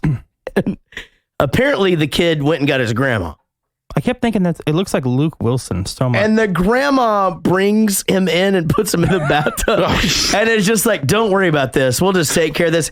And it's just and I wouldn't say huge dildo, but I mean, as far as girth is concerned. Yeah, not the biggest I've ever seen. I mean, but as far as girth is concerned, it's fucking embarrassing for me. Like, it's fucking looked like a baby's arm. Well, that's why they make those. Now, so this fucking Riddlin kid is the fucking worst. Yeah, of all the people that died in this movie, why couldn't it be him? Exactly. Just his grandma chokes him out with that fucking dildo. The scene where he's like fucking psycho. He's running to the kitchen, acting like an asshole, and they played that character so well as the grandmother because she's just like, oh, I know. Yes, she was crazy boy. She really was great. His mama abandoned him, and blah, her blah, blah. explanation for everything. And my husband's in jail, and blah blah blah. But she was just laughing, like, and there's I know people like that. It's crazy. Yeah, that exists. The whole scene. Are we gonna watch it or we can't? We can't watch that. Well, we have one coming up. Yeah, that's just. Yeah, that one's tough. That's a tough one to watch. The whole part. When Ryan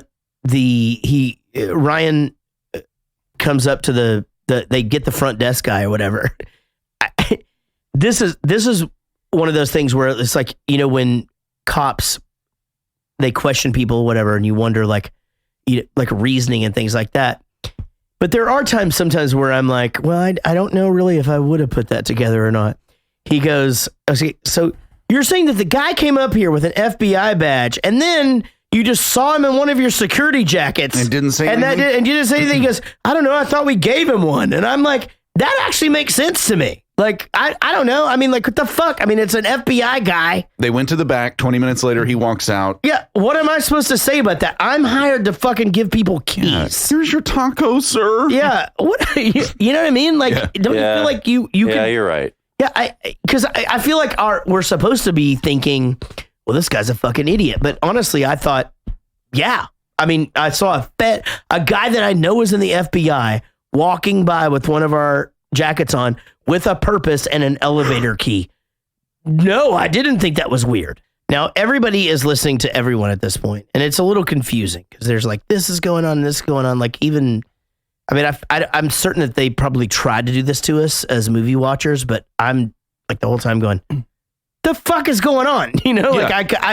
Most of the time when you're watching a movie by this point, you want to know, like, okay, this guy's talking to this guy is here, and blah, blah, blah. And you're like getting, Bill is dead. And you fucking forget that William got a fucking shrapnel through the lung. Remember? Yes, William did. Yeah, he did. Now, here, though, the guy who, the one guy just starts setting up his little torture shit. Meticulously. Oh my God. And it's fucking weird. Right? It's also one of those times where I'm going. Wait, he wasn't the torture guy, was he? If you would have just done it. He is. Yeah. Instead of setting it all out, it would have already been done. But instead, the guy with the face had become the Russian at this point.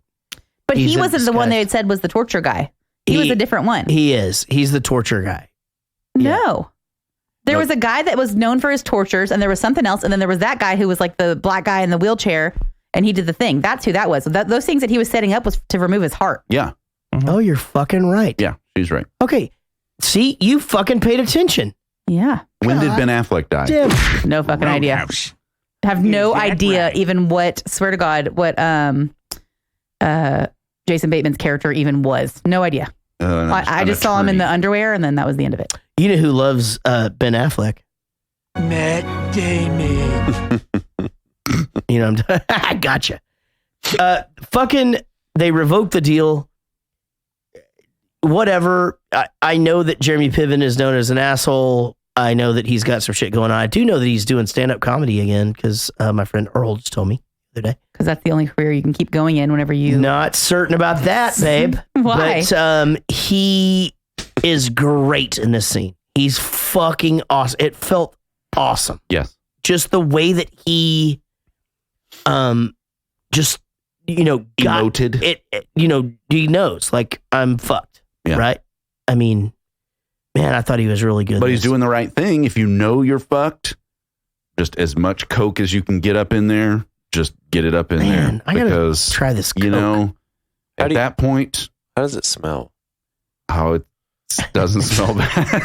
We did Horrible Bosses a couple of weeks ago, and it's the one where Charlie Day like spills it everywhere or whatever, and then Jason Bateman just, oh my God, I mean, cleaning this up is just the best. Like, all right, hold on, I'm going to do some push-ups. It's so funny. All right, we're going to give this a shot. So Sean is going to be on guitar. I'm going to be on harmonica and lead vocals. Wait, are you really gonna play the kazoo? I'm gonna play the harmonica. You have one?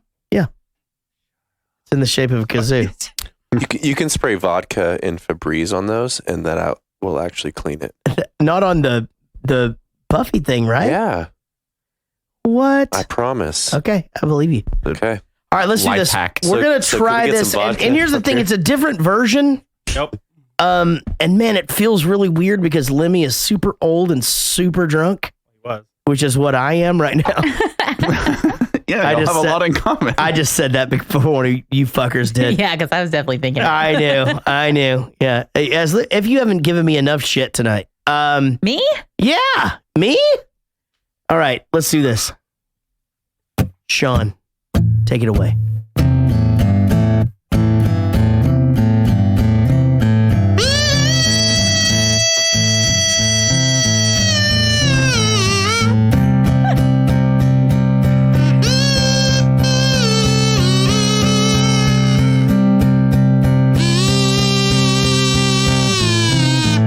Sean, do that again here in a minute. No, keep going. Oh. Eric, he's not a pro. You just gotta fucking keep going and let me do right into the verse. I know, but I'll just going, man. I just do a bunch of bits. You play some shit. Yep. It'll be fine.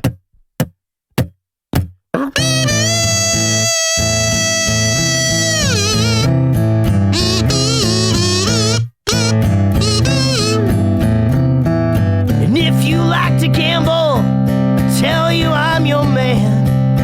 Win some, lose some, it's all the same to me.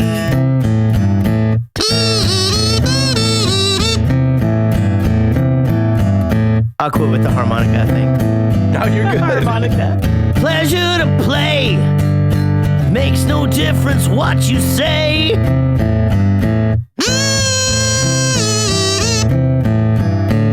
care for your greed. The only card I need is the ace of spades.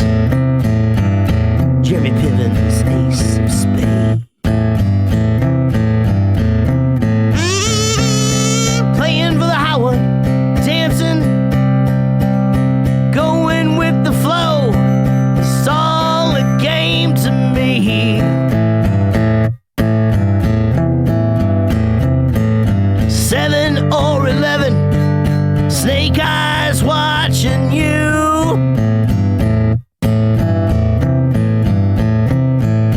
Double up and quit, double stake or split, the ace of spades. You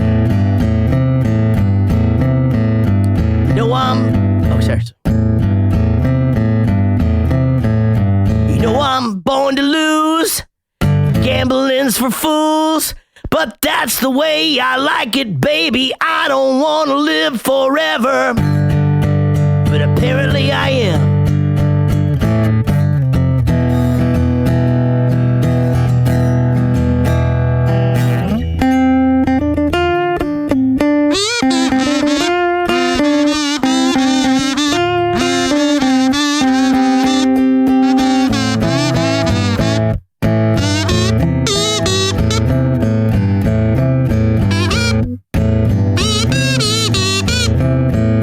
Pushing up the ante, I know you're gonna see me.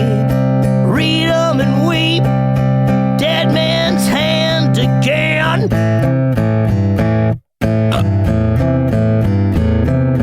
I see it in your eyes, take one look and die. The only thing you see, you know it's gonna be the ace of spades. The ace of spades. The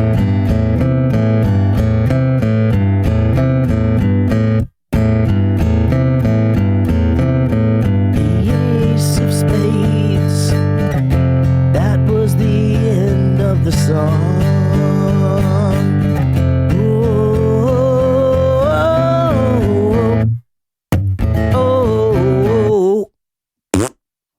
Yeah, we fucking did it!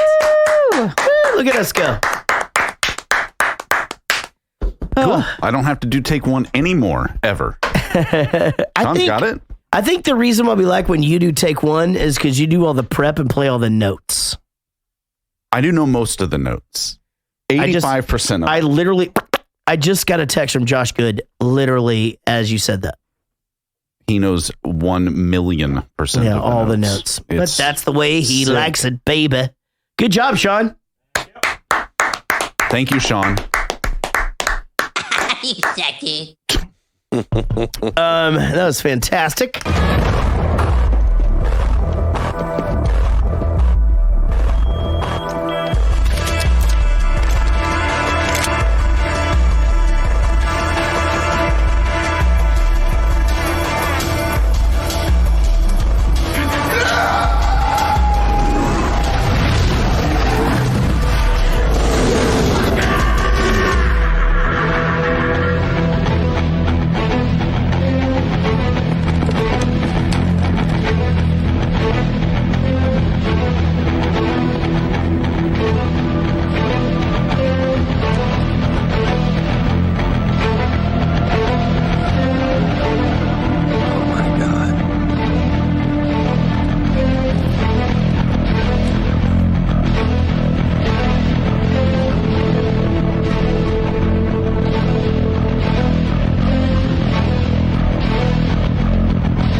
Man, that's an intense scene. So about that 50 caliber, I'd asked Woody Chambers because he used to shoot the 50 cal off of the helicopters. Okay. I was like, is that accurate? And he goes, 100%. I was, sorry? 100%. He said with that power, it will throw a guy back 10 feet. I was literally about to ask that. And I normally don't, I mean, like it's a movie, it's a weapon, whatever, but it like that thing is like a fucking cannon. Anti-aircraft. Yeah. So is that what it was? From that far away, too. Yeah. Mm-hmm. Yeah, he was saying that, because I asked him, like, what about the recoil? He's like, well, the recoil will be much That's more what I wondered. on that. She's got it sitting on a bed, Right. but is it going to throw the gun across the room? Now, I asked him, I was like, what about the recoil on your helicopter? He goes, no, it's mounted to the helicopter. Yeah. There is none. There's no recoil because it's stabilized by that thing or whatever. Yeah, he was saying that would literally throw a person 10, 15 feet back. So what would it do to her? Like you just said. Right. If it throws a guy... No. But hold on. But the recoil. Well, that's a different thing. So recoil, if she's shooting over the bed and it's not strapped to a helicopter, it'd fucking break her fucking shoulder. That's what I'm saying. That's what I know. Throw her back through the wall while it was... Yeah, probably And not she's just- that, but definitely not a thing where you would be able to focus, whatever. Yeah. I mean, all I know is at this point in the movie, I went to check. I'm like, oh, surely I don't have much time left. They're all there. And it's like 56 minutes left. No, you had such a weird time thing of this movie. It's almost over, for Christ's sake. They all got to the hotel and it was like halfway through the movie. I'm like, how the fuck? First thing that I wrote, Sean, was like, that's a fucking cannon. It's interesting to get his perspective. Now, the girl, just the fact that she gets away on the elevator here, just like everybody's blowing each other up. She just fucking presses a button. Bye. And bye. Bye. Yeah. Door closed. Dude, when Common gets the gun from the cop and then while in handcuffs, shoots the fucking trimmer guy or whatever, and then shoots the other guy and he sits on the chainsaw. Ugh. That's a great fucking scene. Right, Keith? Yes. Yes. And can we say that Ryan Reynolds isn't funny? Didn't make a funny comment in this whole scene? Like he wanted to. You just keep expecting him to, right? He wanted to, but he didn't. Here's the thing about him is that I guarantee you, as soon as they cut, whatever he said was hilarious. He said jokes, yeah. The only thing funny about this clip was when he tried to act like he was holding guys back and directing traffic. I know. Okay. So maybe he knew that was funny. Yeah. He's like, I have to do something. Well, if you actually watch it, it goes to him and he tells the one guy not to do something, and the camera comes around and he's telling the same guy to do something else. Wait a minute, you over here. Wait a minute, we don't have enough guys. Wait, where did you fucking go? You're supposed to be going the other thing. Now the canon chick thinks that that Alicia Keys is dead. She sees a dead hooker that looks like Alicia Keys from behind. Not all black dead hookers look the same. Well, and here's the thing. I don't know that she was black. I think she just had dark hair. Now, and then she just fucking loses her shit and just starts shooting stuff. Everyone. Now, here's the thing. In any other place in the world, like this, let's say, how long do we feel like all of this went for? I mean, because there are people going up and down elevators. 56 minutes. Yeah. Okay, 56 minutes. 20 minutes. You can't just shoot in a fucking hotel. I mean, cops come there. In the other hotel. Oh, Yeah. Because we have a They 50 go, cal. but you don't just run into it. You got to assess the situation. Yeah, you know? no one would just run up into that. There is an example. I've been loud in yeah. a hotel, and they've come way quicker than that. 100%. I was fucking And I playing- wasn't even doing anything wrong. Yeah, we were just playing Spoons one time. Like in the fucking, there's this game called Spoons. We play, game just fucking started. How the fuck did you guys know that this has already started? Now, sir. Now, Common carries Georgia down the stairs, and the last trimmer gets in the elevator. Right now, on the way down, they fall. Common and Georgia fall in love. You know, they just fucking fall in love on the way down a couple of flights of stairs. Now, here's the thing: if I were to ever carry you down a couple of flights of stairs, you owe me your life. It doesn't even matter if you're wounded, because that's a fucking hard thing to do. I owe you my life. 100%. Yes. Yeah. Or just like one favor. No. One big favor. Nope. All of it. I'll carry you down a flight of stairs. That is impossible. That's not true. You could never do that. I could fireman carry your ass.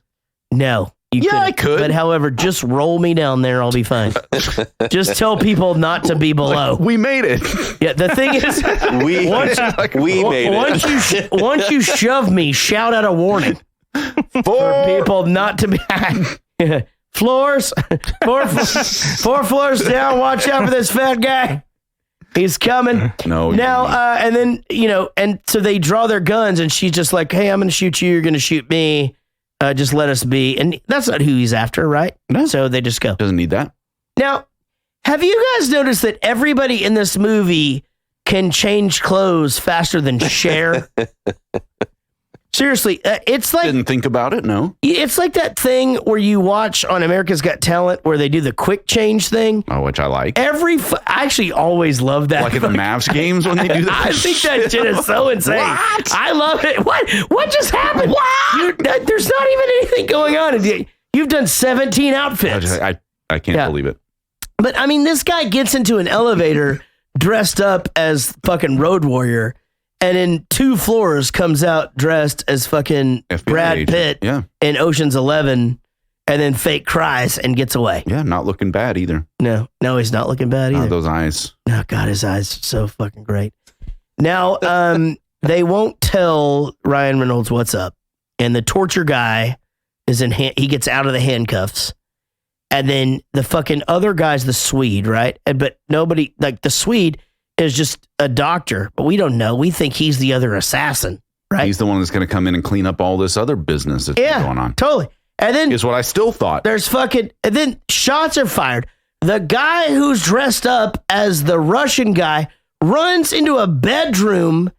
Now, he's been in there a total of 3 seconds, maybe, right? And has managed to get this mask off and the outfit.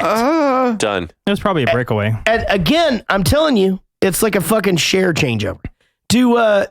Hey, Keith, you have to have played in bands where they do like the quick changeovers, right? I was going to say, so when I play with Salt and Pep, we have 2 quick change, like pipe and drape. Okay. On both sides of the stage. What happens? We have 3 changes. And it's incredible. So when they walk in there's people ready. So as they're walking in, tearing clothes off, the other person has the shirt ready, and they Pit crew basically walk in one side, come out the other, and I'm like, it's just a guy that has or a girl, whatever, but has the shirt ready in such a way where it's really easy to put on. And somebody knows to just rip the fucking shirt off or whatever, and you can't mess with the hair. You have to focus on what you're doing. But it's not like Velcro. No. It's like tearaway. It's incredible. Like basketball pants, when Dennis Rodman would stand up. I'll FaceTime you guys tomorrow from London, and I'll kind of... Cool. I'll show you. Fucking FaceTime us tomorrow. When I was in... I'll show you what happens. When I was in middle school, those Adidas button-up all-the-way pants. I wasn't bragging.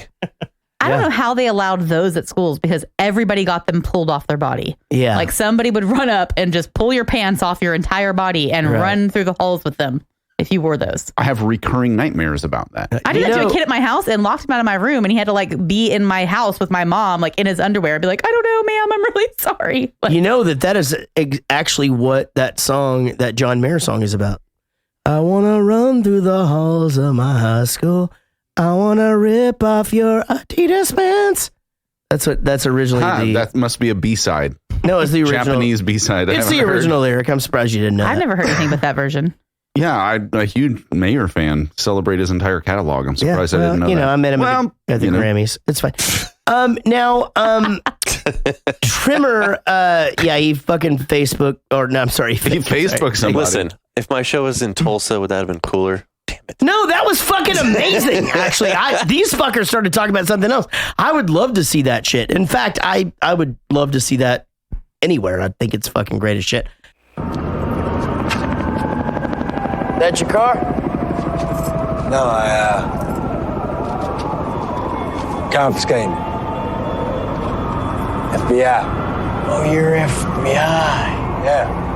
Yes, I am. I would advise you to lower your weapon, sir. You're investigating those murders out at the lake, huh? Am I? 3 men were ambushed and shot. 2 died and had their bodies dumped in the lake. The other has severe hypothermia, possible dementia, and will probably be a multiple amputee by week's end. Shit, okay, you're right. Sorry. You shot me, and you murdered my friends. Yeah, I know. And you dumped us in the lake. Pretty much. You were here hunting a man named Israel, weren't you? Is that who you was here for? Israel? Huh? I guess we both got beat out there, didn't we? Huh? Goddamn. Yeah. Crazy motherfuckers up there. Huh? Yeah, yes, we did. Huh? Just give us your keys and get the fuck out of here. Okay.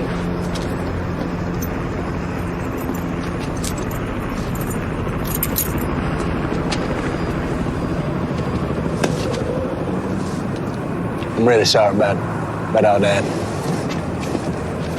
Shit gets wild and crazy. They just up and fucks you for no good reason. You know? Just up and fucks you. It's the way of the world. Jesus Christ. Well, it's always gonna be. be. What a great line. Okay now. Peace, bro. Fuck this. What's the significance of this? Was that his car? Because he was in the back seat. I mean, or maybe all of that got cut. Maybe there was like a love for the car. Whatever. Like, he was definitely on a mission when he found that gun. Whatever. Like, I think the car belonged to. I thought it was Ben Affleck. Ben Affleck, because they said that his car was in the garage and it looked like a wiffle ball and it had flames and stuff. But what's the point of all of this? Like, why not go to the hospital? And I mean, all of it just seemed like this guy was on a mission. You'd think that he would just see the guy, shoot him in the face. You're talking about the guy in the You don't think he did go to the hospital? I mean, it looked like he was. He was bandaged up and like properly. I mean, maybe. I think Grandma did that. Grandma did that. She was a registered nurse. Oh, okay. That's why the sweater. I didn't pick up on exactly. The awkward. And exactly. So he goes, one man is probably going to be a multiple amputee. He's got dementia and hypothermia, meaning himself. Like his body is failing him. Dying. Right, and dying. He's got limbs that are dying on him. But he's there to get this fucking car? No. Remember, he was part of the bounty hunter. No. I know all that. I'm wondering what was the significance of what's the importance here? I thought maybe he was coming to the hotel to finish the job. Yeah, that's what I thought. And he then he ran into him. He stumbled upon his car. That's what I thought too. Yeah. I don't know. I feel like at this point, like he was never really that engaged anyway. And it's so bizarre that guy died like that, walking away. After all the shit? After everything, how tough they were and killed everyone, that he would turn his back on a guy that had a gun. Yeah. And not I loved just it, run though. at him. I loved just the fucking sorry about your luck. He just life up and fate up and fucks you. Sometimes fate up and fucks you, whatever. Just man, I'm sorry about that. Just all of that. And he hangs the keys on his one fucking finger, little thing, and just walks away. And fuck. I do think that guy's acting was really, really great. All of it was great. I thought both of them were great in this. But the fact that he turned his back on him. Oh, Chris Pine. Oh, this guy's his eyes, man. You guys, have you not seen this? Oh man. Let's see. Now, sorry, that was you. Now Ryan at this point pulls a gun on the chief, and you can't do that. That's against the law. But he knows. Why aren't you telling me anything? Now, before this next clip, we actually do find out that they are father and son. Okay? Goes through the whole story. Right. So Primo actually does fucking want the guy's heart. He's told him everything. It's not an allegory. Not a metaphor. Yeah. So, and he that's wants the his thing. actual heart. Fucking heart. Yeah. But beating in his own chest. He wants to live longer. And my name will be Primo Speranza. Gentlemen, I understand that this is a dramatic approach. He went deep cover in 1940. He could have ripped the mafia apart. But I firmly believe dismantled most of the organized crime in this country. This is the only way to truly infiltrate organized crime. His superiors were convinced that he had gone rogue, swapped allegiances, so they gave the order to terminate his cubs. All this time we were told that it was Speranza that killed Hella, but it was us, the FBI. And we didn't kill him. He survived. But the injuries he sustained required constant surgery, forever altering his features. So we assumed the identity of his alter ego. The figment of Primo Speranza became flesh and blood, and Freeman Hella was no more. Now, the brass wanted Hella's op removed from official records, so they buried it completely and they wrote Hella off. All the ages from that era, they're dead and gone. So history defaulted to fable until now. Hella's op predated the Second World War. That's 60 years of mass intel. Do you have any idea how valuable that is? So you made another deal, didn't you? Israel's deal with the government was tossed out. We are now trying to rehabilitate him so we can attempt a transplant. You realize that you're doing this to save Speranza? No, son, I'm doing all this to save Hella. Because I don't want to put the Hella up into the lamentables. I thought he always sounds like that. Like an Italian. No, that guy fucking talks. In Oceans, 11. he sounds like that? No, he doesn't. It's close. It's not. Stop it. Pull it up on the internet. I don't have anything. They don't let me have anything with audio. We don't have the internet here. We don't. Well, so can we get it next time? They actually explain it next time we've got it. Keith, next time we've got it. Now, they actually explain it here. So to go back to the first of the podcast 3.5 hours ago. Wow, that quickly, huh? Yeah. Here's what happened. So they decide that he had gone too deep, and an FBI guy is supposed to go out and kill him. Mm-hmm. But he sucks. They shoot him in the fucking face. You think that would do it? And he lives. Because they got him in the cheek. So the thing is, at that point, they had wiped all of the records of Heller out, and he doesn't exist anymore. Yeah, and what's he going to do? Go move to correct. So he just survives, and it's just, he basically, and goes back into the mob and goes, hey, I fucking survived an FBI hit. Yeah. You know? And now it's on. Yeah, now it's on. Now, if you're being an asshole, you could say, well, wouldn't the FBI just go, oh, they don't know, because he gets a bunch of plastic surgery and shit. Right. Yeah, son of bitch. It predates World War II. Mm-hmm. So they say in that clip. There's no Ring doorbells. So I had the heart. Because here's the thing, because Ring doorbells have made it impossible to do anything anymore. Sorry, Casey, go ahead. I want to hear what this plan is going to be with the Ring doorbell. No, that's the thing. It's like little shitheads in my neighborhood can't get away with coming in. You can't do anything anymore because these Ring doorbells, which is a really good thing. Ding dong ditch. Yeah. Yeah. Oh, kids boy. have $1,000 cell phones in their pocket. Yeah. Oh, you're doing. Oh, here's Jarrett's bit. I wasn't going to do that. You motherfucker. You were going to do it. I wasn't. Nope, that's not what I was going to do. I was going to say that I listened to a podcast today where a girl goes missing right in front of her front yard and ends up in somebody else's front yard. Like the neighbor? And it's never been solved ever. And that could never happen again because Ring doorbells. That happened to your keys one time. Yeah, before Ring doorbells. Sweet Jesus, Casey. What were you going to say, though? No I love idea. you so much. Gone forever. Okay. I thought your Topo Chico bottle was sitting in your wine glass. And I'm going to be honest, I thought it was a weird way to dispose of it. That's a real depth perception issue, it feels like. It is. Oh, my God. This actually happened to me the other day. So I obviously have glasses now. Obviously. And, oh, yeah, because it's an audio To the audio podcast. Sean, this is an audio podcast. Describe your face right now. Motherfuck. It has glasses.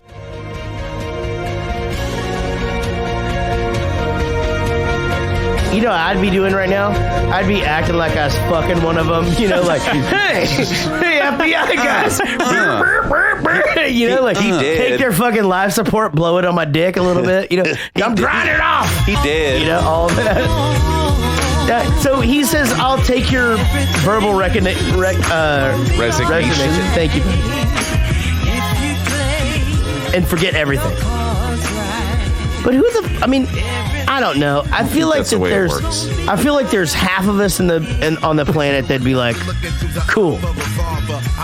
And then there's another segment of us that would be like, no, this is wrong. I think in the FBI, in that biome, you're supposed to do what you have to do. I think that's just because otherwise you're the next guy that if you can't bring it within yourself and be okay with it and get on with your life, then you're the next dead guy that they find. Okay, so once that decision is made, the boss just leaves them there, right?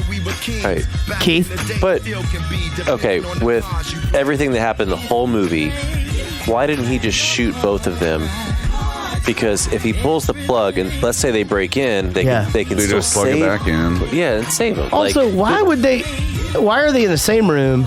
Why are there not nurses around? Like, because this is they're gonna let this happen. Because he's in a bulletproof hospital room with locking doors. And how does he find both plugs behind him? Yeah. He didn't even look. But are they saying that they're going to let this heart transplant happen, kill this other guy, so that they can get all of this information? All the dirt. Like, this guy's going to give them the fucking dirt? The world. Done. Yeah.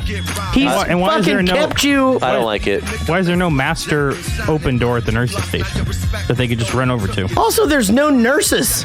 There wasn't one nurse. There's like the fucking the Swede is over there just chilling, different room, just waiting. Yeah. To transplant. I will say this about this film: I enjoyed it for what it was. Yes. I will say this: I felt like it was a Quentin Tarantino film without the wit or thoughtfulness that usually goes into a Quentin Tarantino film. I will give you that. I liked it a lot. I thought it was, again, this is not what I thought it was going to be. I don't know what I thought it was going to be. When it first started, I thought it was going to be very Guy Ritchie, that kind of thing. I felt like I like the fact that the director tried to do the whole twist thing where he moves us around a lot. We have like things happening in the, and all of this. I liked it. There was a twist, and that part was cool, and I thought the movie was cool. Yeah, it could go to the next level with any amount of actual emotion about any of these characters, because we didn't get enough. Yeah, you didn't building into them to really care how it ended. I mean, it ends fine. Yeah, whatever. Even, to be fair, like the one person you cared about in the whole thing was Ray Liotta, and he really was dead halfway through. I know, but even him, like, I'm not sure they gave us enough to care about him even more. I mean, like, you're right. Like, it's just what separates a good film from one that people will talk about 100 years from now. Pulp Fiction is just as gory and just as weird and twisty, but there's enough. Really smart. There's enough smart. There's enough wit. There's enough, like I said, thought put into the way that the story develops and the way that the characters develop. There's another 45 minutes to it too. I mean, right? I mean, isn't Pulp Fiction? Hey, Alexa, how long is Pulp Fiction?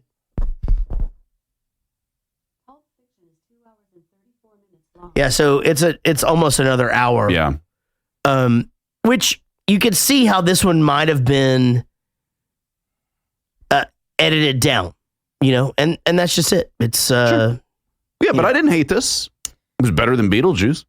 I liked it a lot, actually. I really enjoyed watching it. I thought that it was really cool. When this movie started, because I have never seen it before, I thought I was going to have that same feeling as like whenever the first time we saw John Wick for this, you know what I mean? Like where I was like, oh God, another action movie. And I was like, holy shit, what a great movie. Yeah. And I kind of didn't at the end of it. It was good. It was, I mean, I get why it has the ratings it does, not on Rotten Tomatoes, but like the actual fan rating, it says like 85% like it. 7 out of 10 like it. I love the Taken movies with Liam Neeson. And I don't think that those are I think they're great. Cinematic masterpiece, but I'm entertained the entire way through, and I was with this film as well. I almost think if they like got rid of like 2 hit people, then this movie would have been better. Like, you know, because it was so a little less. As Eric was talking, I thought about the same thing.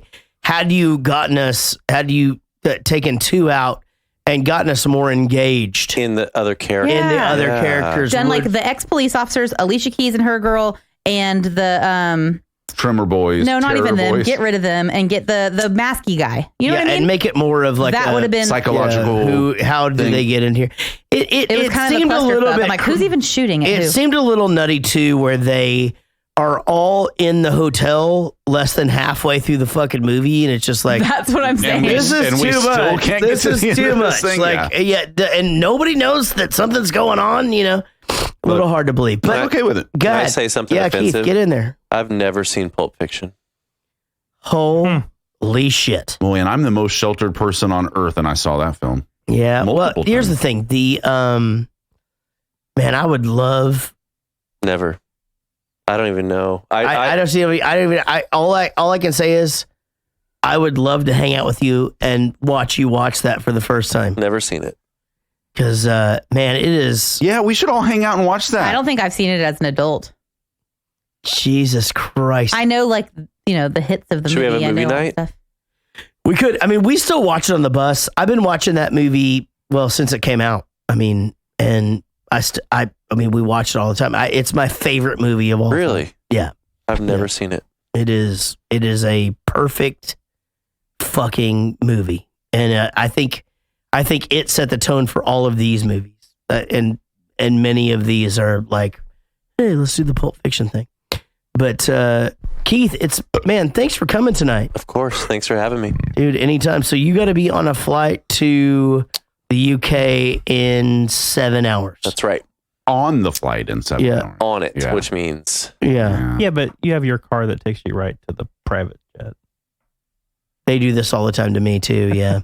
I don't. It's just like, my wife. Me is either. Going to wake up and take our 1-month-old and 3-year-old to the airport. She drives me every time because she has to say goodbye with the kids. Everything. Well, that's fucking adorable. That is. I'm always like, all right, see you later. Yeah, over here. I take a lift, and then I'm sitting on the plane when they tell you to put your phones away. I'm like, please tell the kids I love them. No, she's like getting up, everything. She's like, we have to do this. So that's fucking adorable. Yeah. Casey, how do you feel now about your most comment? of my shit is I'm sorry, man. Hey, you forgot to say goodbye. I offer to take you every time. Yeah, it's just. And you offer to take me every time. And I'll take you next time. I'll just take an Uber and everybody's happy.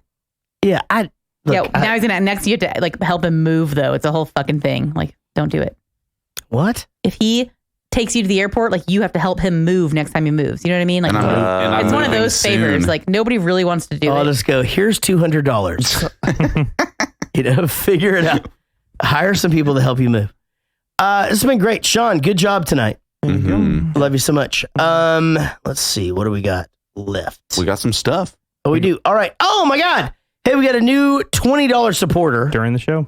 During the show, Robert Mays. Thank you so much. He's a new producer. A new producer.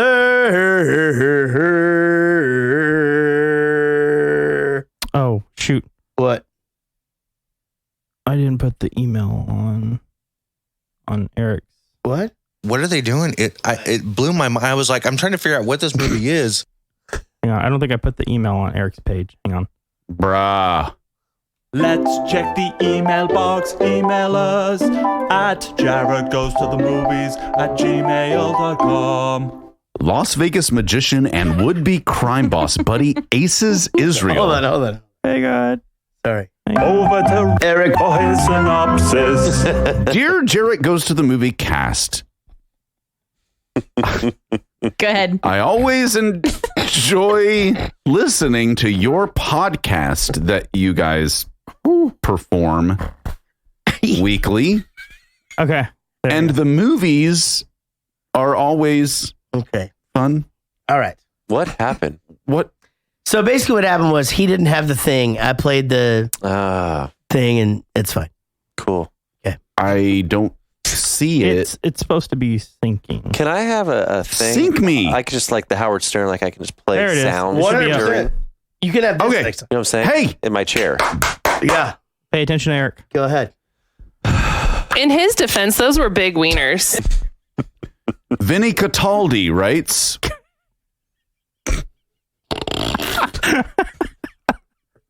What did he write? Your friend Vinny Cataldi? I get it. I get it. All right. Vinny Cataldo writes, "Hey guys, how have you all been? I just wanted to say that your podcast is the best thing I've heard in a long time. You always know how to make me laugh on some of my worst days. And Jarrett is my favorite musician. You guys are all amazing, and I look forward to becoming good friends with you all in the near future. Thanks for reading and take care." Vinny Cataldo sent from his iPhone. Vinny, hey, I just want to say, Vinny has been, since he became a supporter, has been such a champion for this show. He gets on all of the threads and talks about the show. For real. And he's been awesome. So he's given Joey Bishop a run for his money. Well, dude, Vinny, thank you. And we're looking forward to becoming friends with you as well. Seriously, thank you for your support and just literally just for being a fucking champion. Yeah, he's of the been show. cool dude. You're a good dude. All right. Now we have a voicemail. We know who it's from, right? I don't have a theme song for it. Let me see if I can make one up. Hold on. Over to Eric. Voicemail box for a I message. don't know. It sounds like a cool job to me. Okay, let's see. All right, here we go. Here's the intro to the voicemail thing. Anal probe. Wait, sorry. Well, go to fucking Quick Trip. Hi guys, Tag Trainer. Just on my way to work. Been meaning to ring this number for so long now, so I'm just ringing to say Happy Thanksgiving, guys. I was listening to the Ladybird podcast just halfway through it. Sat in traffic on my way to work at 8 a.m. in the UK. So yeah, just thought I'd pass the time by ringing and wishing you guys a good day. Have time with your family, enjoy it, eat too much, and yeah, keep doing what you're doing. You guys are awesome. Cheers. Ad Craner, sorry, we don't speak Spanish, so that sound was like you're from London. Hard to Was that Ad Craner? Yeah, it was Ad. Dude, that was dope. Man, y'all call us sometimes. We hope y'all had a happy Thanksgiving too. Yeah, absolutely. Yeah, sorry about all this. When the Pilgrims and Indians it's not the war. That's not the thing. That's not what we're Bournemouth all got together. And guys, go leave a good review. If you've made it to this point, you owe us a review. And share it with a friend. JarrettGoesToMovies.com, as well as Jarrett Goes to Movies on Facebook, Patreon.com/Jarrett Goes to Movies. And that ad you just, let me take that again. That Adam. And of course, that voicemail you just heard, they called 714-451-6029, 714-451-6029. Eric, you did a fucking great job tonight, man. Hey, I appreciate it, man. I'm glad you had a good Thanksgiving. Honey Baby. I'm sorry, let me take that again. Honey Baby. Casey, I love you so much. I love you too. Oh my gosh, you just looked at me like I'm the fucking worst ever. Keith, safe trip to, are you going to Heathrow? Yes. Fucking worst. The worst. You got to fly back through there too? I do. God, don't drink. Why? Actually drink. I will. Okay. Sean? Yes. Great guitar. Look at me when I'm talking to you. I'm looking at you. All right. I love you so much. All right. We'll see you guys down the road.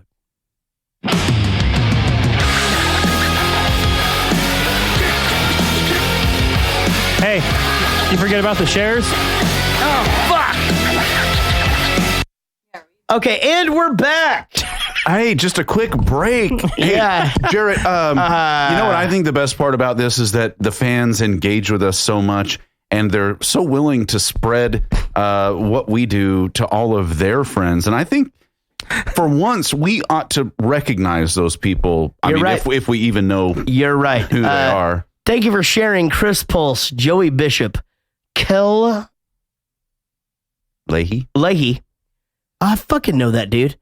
Fiona Freeman. You thought it was one of the joke ones. I did, actually. Nigel Watson. Davina Moriarty. Thank you. Mitch Bergeron. Alan Tyson. Jared Spear. Greg Lee. Deirdre Grimminger. Okay. Thank you, buddy. They all fucking look like they're hand jobs. I don't know. What am I supposed to do about that? See you guys down the road.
But that's the way I like it, baby. I don't want to live forever.